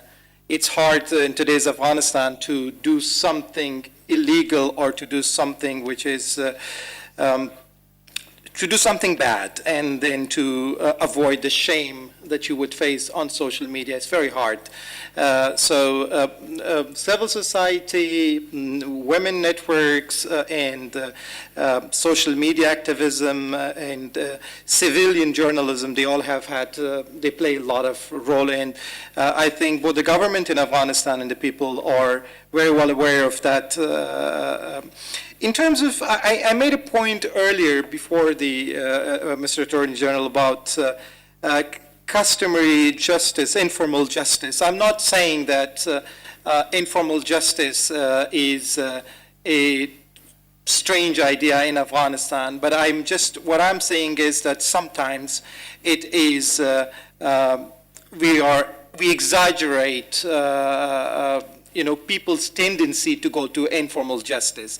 One is the reality on the ground. Yes, the reality on the ground is a lot of people do go to informal justice and customary justice, but then if you ask them whether that is their first choice, you will find out that it's not their first choice. They go there because we fail to provide them with formal justice. And in terms of religious leaders, Somalia, Afghanistan, Sudan, we have, including Pakistan, our neighbor, and Iran, we have this common thing where religious leaders have a big role to play in the societies. And I think that is an opportunity, and also in some cases, it is also a hurdle in the way you try to deliver justice. I think that people do recognize, also governments, my government does recognize the fact that tribal leaders, religious leaders, they have a role to play. They are people to whom people look when they have a problem, but then we also have to make sure that we do not overstretch the mandate that we provide to religious leaders, because that can then also become a hurdle in front of delivering justice. Thank you. I think these are all very interesting, provocative questions. And at this stage, I would like to turn to Mona Rishwami from the Office of the High Commissioner for Human Rights, both in terms of human rights and gender equality issues. How do justice systems handle it? What is this balance, involvement of local customs, traditions, and systems? So Mona. And then we will have, I hope, more questions and comments from the floor. Thank you very much. Thank you for the invitation. Thank you, Director General. Thank you, IDLO, for having us here. I just want to actually comment on some of the things that I heard, particularly from the point of view of my own experience in working with the Office of the High Commissioner for Human Rights, but also in a number of countries, including Somalia, including Sudan, Afghanistan, and a number of countries which are represented here. The first point I want to make is on the issue of ownership. Whose ownership it is? When there is a problem in the country, when there is a conflict, it means that this, if you want, the social contract has broken down. So it means that there is a problem, that there is lack of trust in state institutions. To come back and build this trust is not really an easy issue. So we need to speak about local ownership on this. And it's very important to make sure that we decide who is it that owns what. Is it certain communities? Is it certain societies? And where does this leave the victims of human rights violations? Because particularly in internal conflicts, the conflicts are often along ethnic and religious lines. So what you find is that there is one community who's basically, the balance is not right. There is imbalance in the relationship. And that puts a big onus on the new institutions, on the states, or in the case of Somalia, is it tribes, is it certain communities?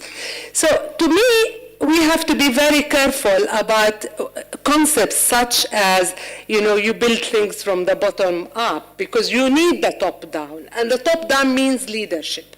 Whether the top down, is it the leadership of the government itself, or is it the values that the government itself that puts forward, whether it is a new government and so on, that's really very important. Especially when it comes to justice. And I want to link that to another issue, which is really important in terms of human rights. I believe very strongly is that we are in an age where every single one of us is accountable. So we are in an age of accountability. Whether we are accountable in the context of a justice system and in formal justice systems, criminal justice is one thing, but whether we are also, there is social media, there is also, there is a huge demand out there, civil society, there is a huge demand out there for transparent and accountable government. So it's not only the justice system, but it's the bigger picture that puts us all in accountability. And that really places the individual at the center of what we are doing, what one is doing, whether it is the actor or the receiver. So it's really interesting at this stage that there isn't a country in the world that is not party to at least 2 human rights treaties. At least 2. So states think that having a human rights treaty that you are party to is actually helpful, because it strengthens your framework in which you can actually govern, and it clarifies what are the rules of the governments. And I want to bring this to the point that Irene was, the Director General was asking about in terms of gender equality. I was very happy to hear that, for example, in the traditional dispute resolution that you have, you are not including cases such as rape. And I was a bit, sir, I didn't know how to take the comment about women that you just made. I didn't really know how to take that. Because I think the way to, I don't think we can really at this age of day look at particularly the gender-based crimes in a way that we are looking at a cup. It's different. I think it's very different. I think breaking a human being in terms of gender-based violence is really, really serious. And we have to be careful not to take concepts that were done in absolute good faith at a different era and bring it to the modern era today. We'll have to take what the essence of it. The essence of it is that you cannot commit violence on other human beings. You have to treat every single person with dignity and respect, and that includes both men and women and includes both genders. And I agree with you that it is very important at this stage to say, okay, there are issues that are so serious that we cannot leave it to customs and traditions. The state has to step in. Because if the state doesn't step in, someone else will step in, and there will be international accountability at a different level. And this, I mean, war crimes, crimes against humanity, and so on. And sexual-based violence are one of them when they are rampant and they are systematic in society.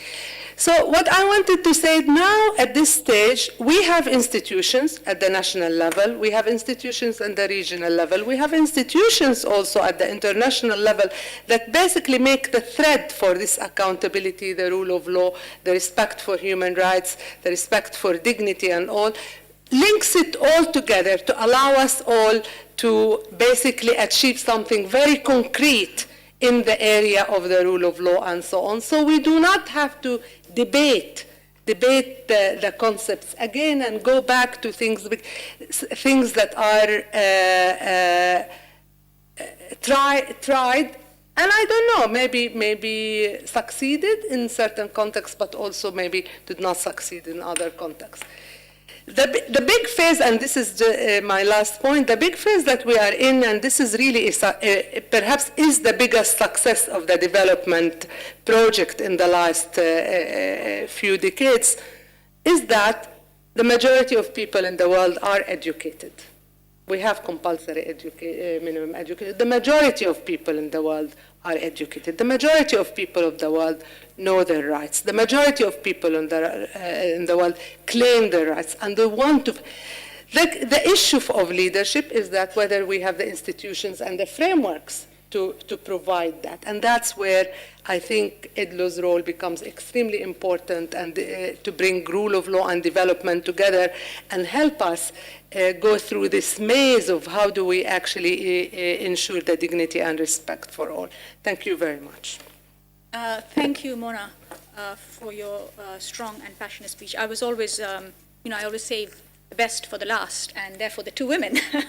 The next, I would like to invite the Honorable Najat Ben Salah, who is the Avocat General and the Council of the Ministers, Ministry of Justice in Tunisia, to bring your perspective on the debate. You've had the advantage of listening to everyone, and you will now have the possibility to respond with your thoughts on it. And after that, we will open it up very briefly for one or two questions. So please choose your questions carefully and be ready for that.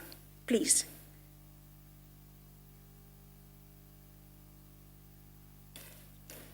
Merci, Madame la Directrice. Excellence, honorable assistance. C'est un grand plaisir pour moi aujourd'hui de prendre part à cette honorable assemblée. Et je suis ravie parce que vous avez laissé au fait 2 femmes à la fin. Et j'ai une histoire justement avec cette femme et je veux la partager avec vous. Monet est une grande militante des droits de l'homme, est une grande dame que je n'oublierai jamais. J'ai assisté avec elle en tant que magistrate en Tunisie dans les débuts des années 90 dans un cycle de formation en fait, qui était dédié aux magistrats en matière de renforcement des capacités des juges tunisiens en droits de l'homme. Et à la fin, donc, on a terminé la session, on a beaucoup appris d'elle et de ses collègues. Et puis, moi, j'ai accouché le dernier jour du cycle de formation et après, j'ai entendu dire qu'il y a eu un accrochage avec le gouvernement, donc l'équipe de Monet, et depuis, je pense, elle a été interdite de séjour en Tunisie. Et aujourd'hui, on se retrouve dans le même panel. Et j'avais une soif dans les différentes interventions parce que je n'ai pas beaucoup entendu sur les problématiques des femmes lors des conflits. Je n'ai pas beaucoup écouté sur les questions de genre et de l'importance aussi de l'approche genre dans les politiques et de le rétablissement de la paix. Et je rappelle que la résolution 1325, justement, des Nations Unies, donc, mais avant même que l'agenda donc 2015-2030 soit élaboré, donc il y a eu pas mal de travail, justement, sur ce point et sur l'importance donc de prendre en considération donc la question surtout des violences faites aux femmes. Et là donc je vais parler de mon pays, la Tunisie. Ce petit pays qui en 2011 a surpris le monde entier donc par sa révolution. Je dis bien surpris, pourquoi ? Parce que les indicateurs économiques ou même politiques ou autres, au fait, n'étaient pas au plus bas. Donc, par exemple, sur le plan économique, la Tunisie était un pays émergent. Donc, les indicateurs économiques n'étaient pas mal. Sur le plan politique, il y avait une légère participation, donc disons des partis politiques, mais pas une participation politique libre, disons. Elle est un peu dirigée et opprimée par le pouvoir en place. Un statut de la femme qui a été toujours vanté dans le monde arabe, donc assez avancé, mais par rapport donc au monde, donc pas mal de droits et l'émancipation de la femme tunisienne. Je suis sûre, vous en connaissez donc du moins l'histoire et les origines. Donc tous ces ingrédients en fait ne donnaient pas de raison, disons, à la révolution tunisienne. Et du coup, le 14 janvier 2011, donc il s'est passé ce qui s'est passé, donc l'effondrement du régime en place. Pourquoi je rappelle ces faits?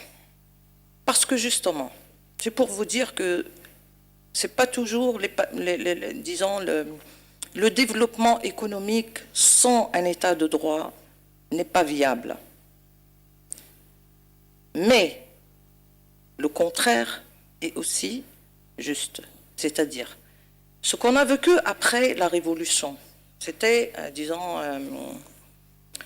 le contraire de ce qu'il y avait. Donc une liberté d'expression, une émancipation encore plus accentuée de la population en général, y compris de la femme, un processus politique réussi, mais le développement économique a été beaucoup fragilisé et donc du coup, ce qu'on a remarqué, c'est une montée de l'extrémisme, donc montée de la violence, une marginalisation, une volonté de marginalisation des femmes, notamment le leadership aussi, les femmes dans les postes de décision.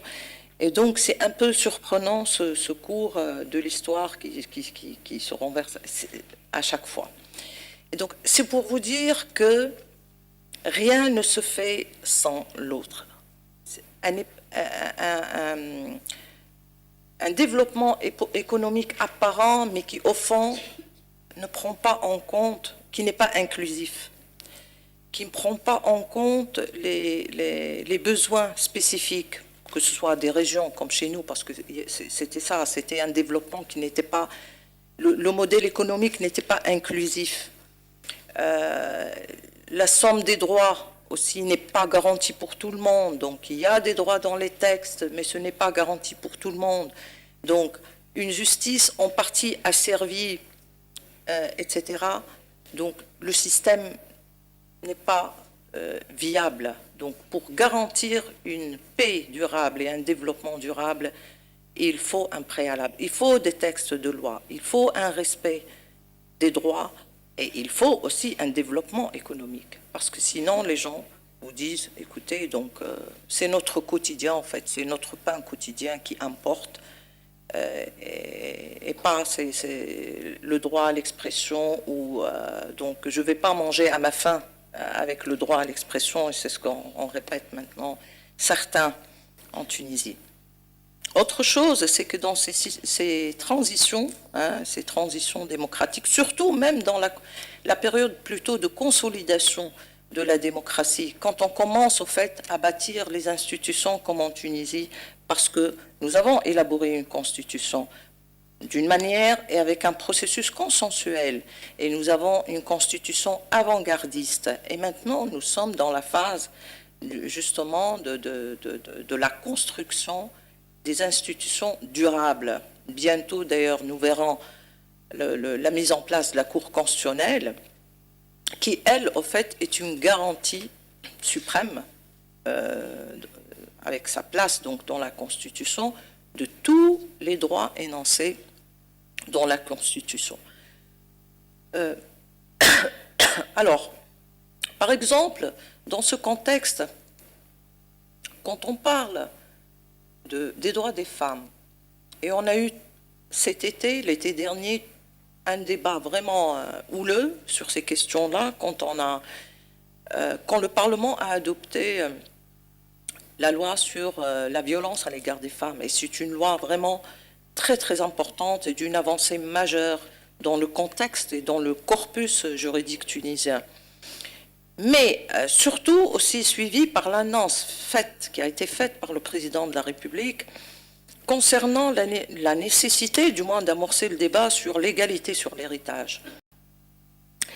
Et là, donc, avec mon étonnement, même des personnes qu'on croyait avant-gardistes se posaient la question, oui, mais dans ce contexte, est-ce une priorité?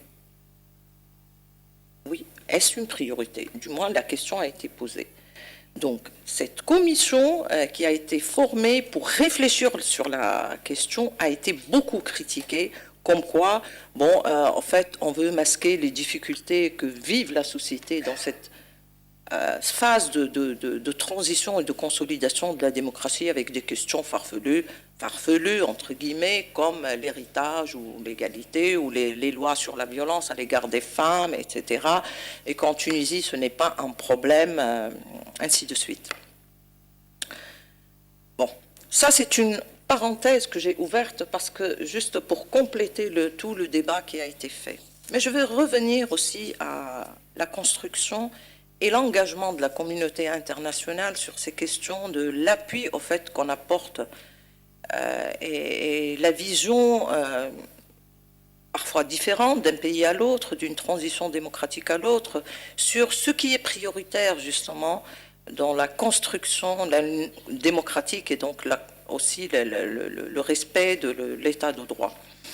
Et une remarque d'un intervenant, je crois, qui parlait de la Somalie, a attiré mon attention sur l'appui qu'on apporte beaucoup plus à les réformes de la sécurité plutôt qu'à la justice. Et je partage son avis. Je vous dis, c'est une grande erreur. Parce que c'est ce que j'ai remarqué en Tunisie. Alors, après des années maintenant, si vous voyez les fonds qui ont été investis, disons, dans les... Ça ne veut pas dire qu'ils sont énormes, mais par rapport à ce qui a été donc investi dans la réforme de la justice, vous allez tout de suite voir la différence, et ça continue. Or, c'est une erreur. Sécuriser le pays, c'est bien, donc réformer le secteur de la sécurité pour rétablir la confiance aussi du citoyen dans le système de la sécurité. Du moins, je parle en Tunisie. Je pense qu'un grand pas quand même a été accompli parce que maintenant, ça devient une revendication citoyenne. Hein. Donc, au fait, le citoyen, globalement, les politiciens, tout le monde s'est réconcilié avec la police. Et donc, au contraire, donc, c'est eux qui réclament maintenant plus de droits pour les policiers et disent, oui, on a besoin des policiers, il faut leur donner plus de droits, ils sont syndiqués, ils s'expriment librement, etc.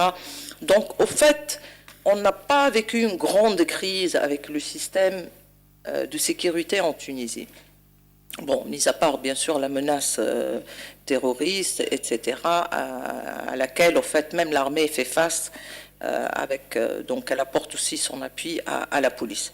Mais la justice, avec ses besoins énormes, et donc avec un processus de réforme qui est, à mon avis, inédit, parce que en pleine crise, un processus de consultation qui a englobé toute la Tunisie a été amorcé et une vision de quelle justice on voudrait a été donc formulée avec la participation de tout le monde, hein, les juges, les magistrats, les avocats, les citoyens, même les prisonniers, le personnel donc, du système carcéral, donc tout le monde a participé à cette vision.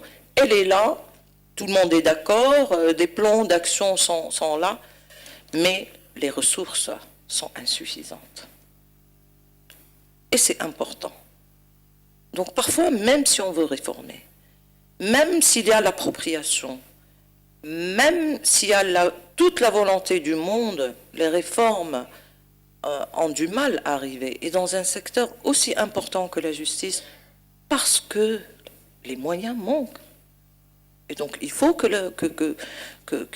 y ait, disons, plus d'engagement de la communauté internationale et plus d'investissement, parce qu'on ne peut pas parler d'état de droit, justement, et aujourd'hui, donc c'était la grande thématique, et je suis d'accord, donc l'importance de l'état de droit, dans la consolidation, dans le développement durable et dans la paix durable, sans qu'il y ait un grand investissement de la justice, parce que, par exemple en Tunisie, la lutte contre la corruption qu'on a engagée et un travail remarquable se fait, y compris à travers l'instance indépendante de lutte contre la corruption.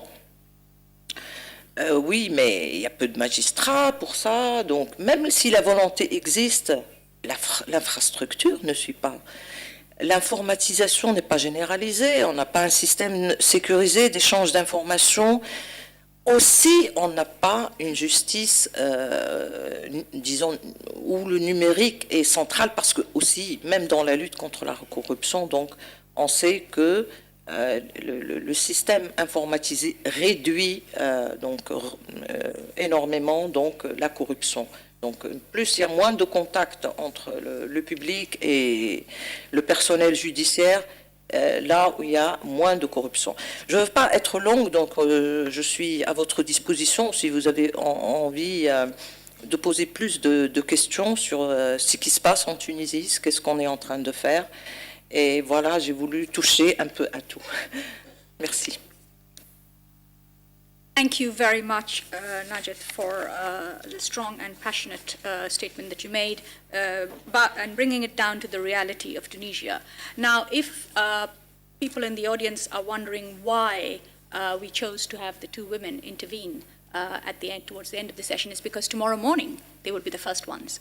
Tomorrow morning we have a panel on gender equality, and I hope you will participate in it, and we can probe some of these issues deeper. I think we have had a very interesting afternoon where we started with the global vision, the strategic vision of the United Nations, and then we came down to the ground, national experiences, First, the history of what has happened, how it was handled in the past with Mr. Jeffrey's analysis of South Africa, and then coming to the present day, continuing problems in Afghanistan and Somalia, and the importance of recognizing the local context, very different context in Somalia and Afghanistan. The importance of partnership, inclusion varies from country to country, depending on the social, political context there. And of course, legal systems, the traditions, the values that have come up consistently. And then completing that discussion with the gender lens. The gender lens always throws a different perspective. And I think it is always valuable to see it from that perspective. So I think we've had a good roundup of what we wanted to talk about, and that is the huge challenge of building effective, accountable institutions. And if I may say so, it is not only a challenge in developing countries or in countries coming out of conflict or in fragile situations. As we heard from the message from the Minister of Justice of Italy, it is also a challenge for developed countries. So it is a challenge across governance and statehood.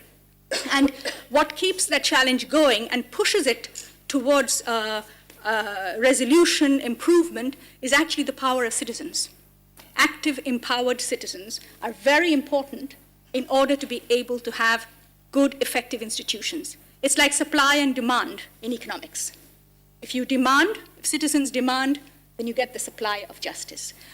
So I hope you have all enjoyed, and thank you very much for participating with the questions and comments in this debate. We will now have a break for coffee. We are running a little late, for which I apologize, but it was such an interesting debate with so many different perspectives that I'm afraid, as a facilitator, I've probably totally failed. But we take a break now for about 15 minutes. Coffee is outside, and then when we come back here, we will have another interesting discussion about economic development and the rule of law facilitated by Mr. Di Chiara. Okay, so thank you.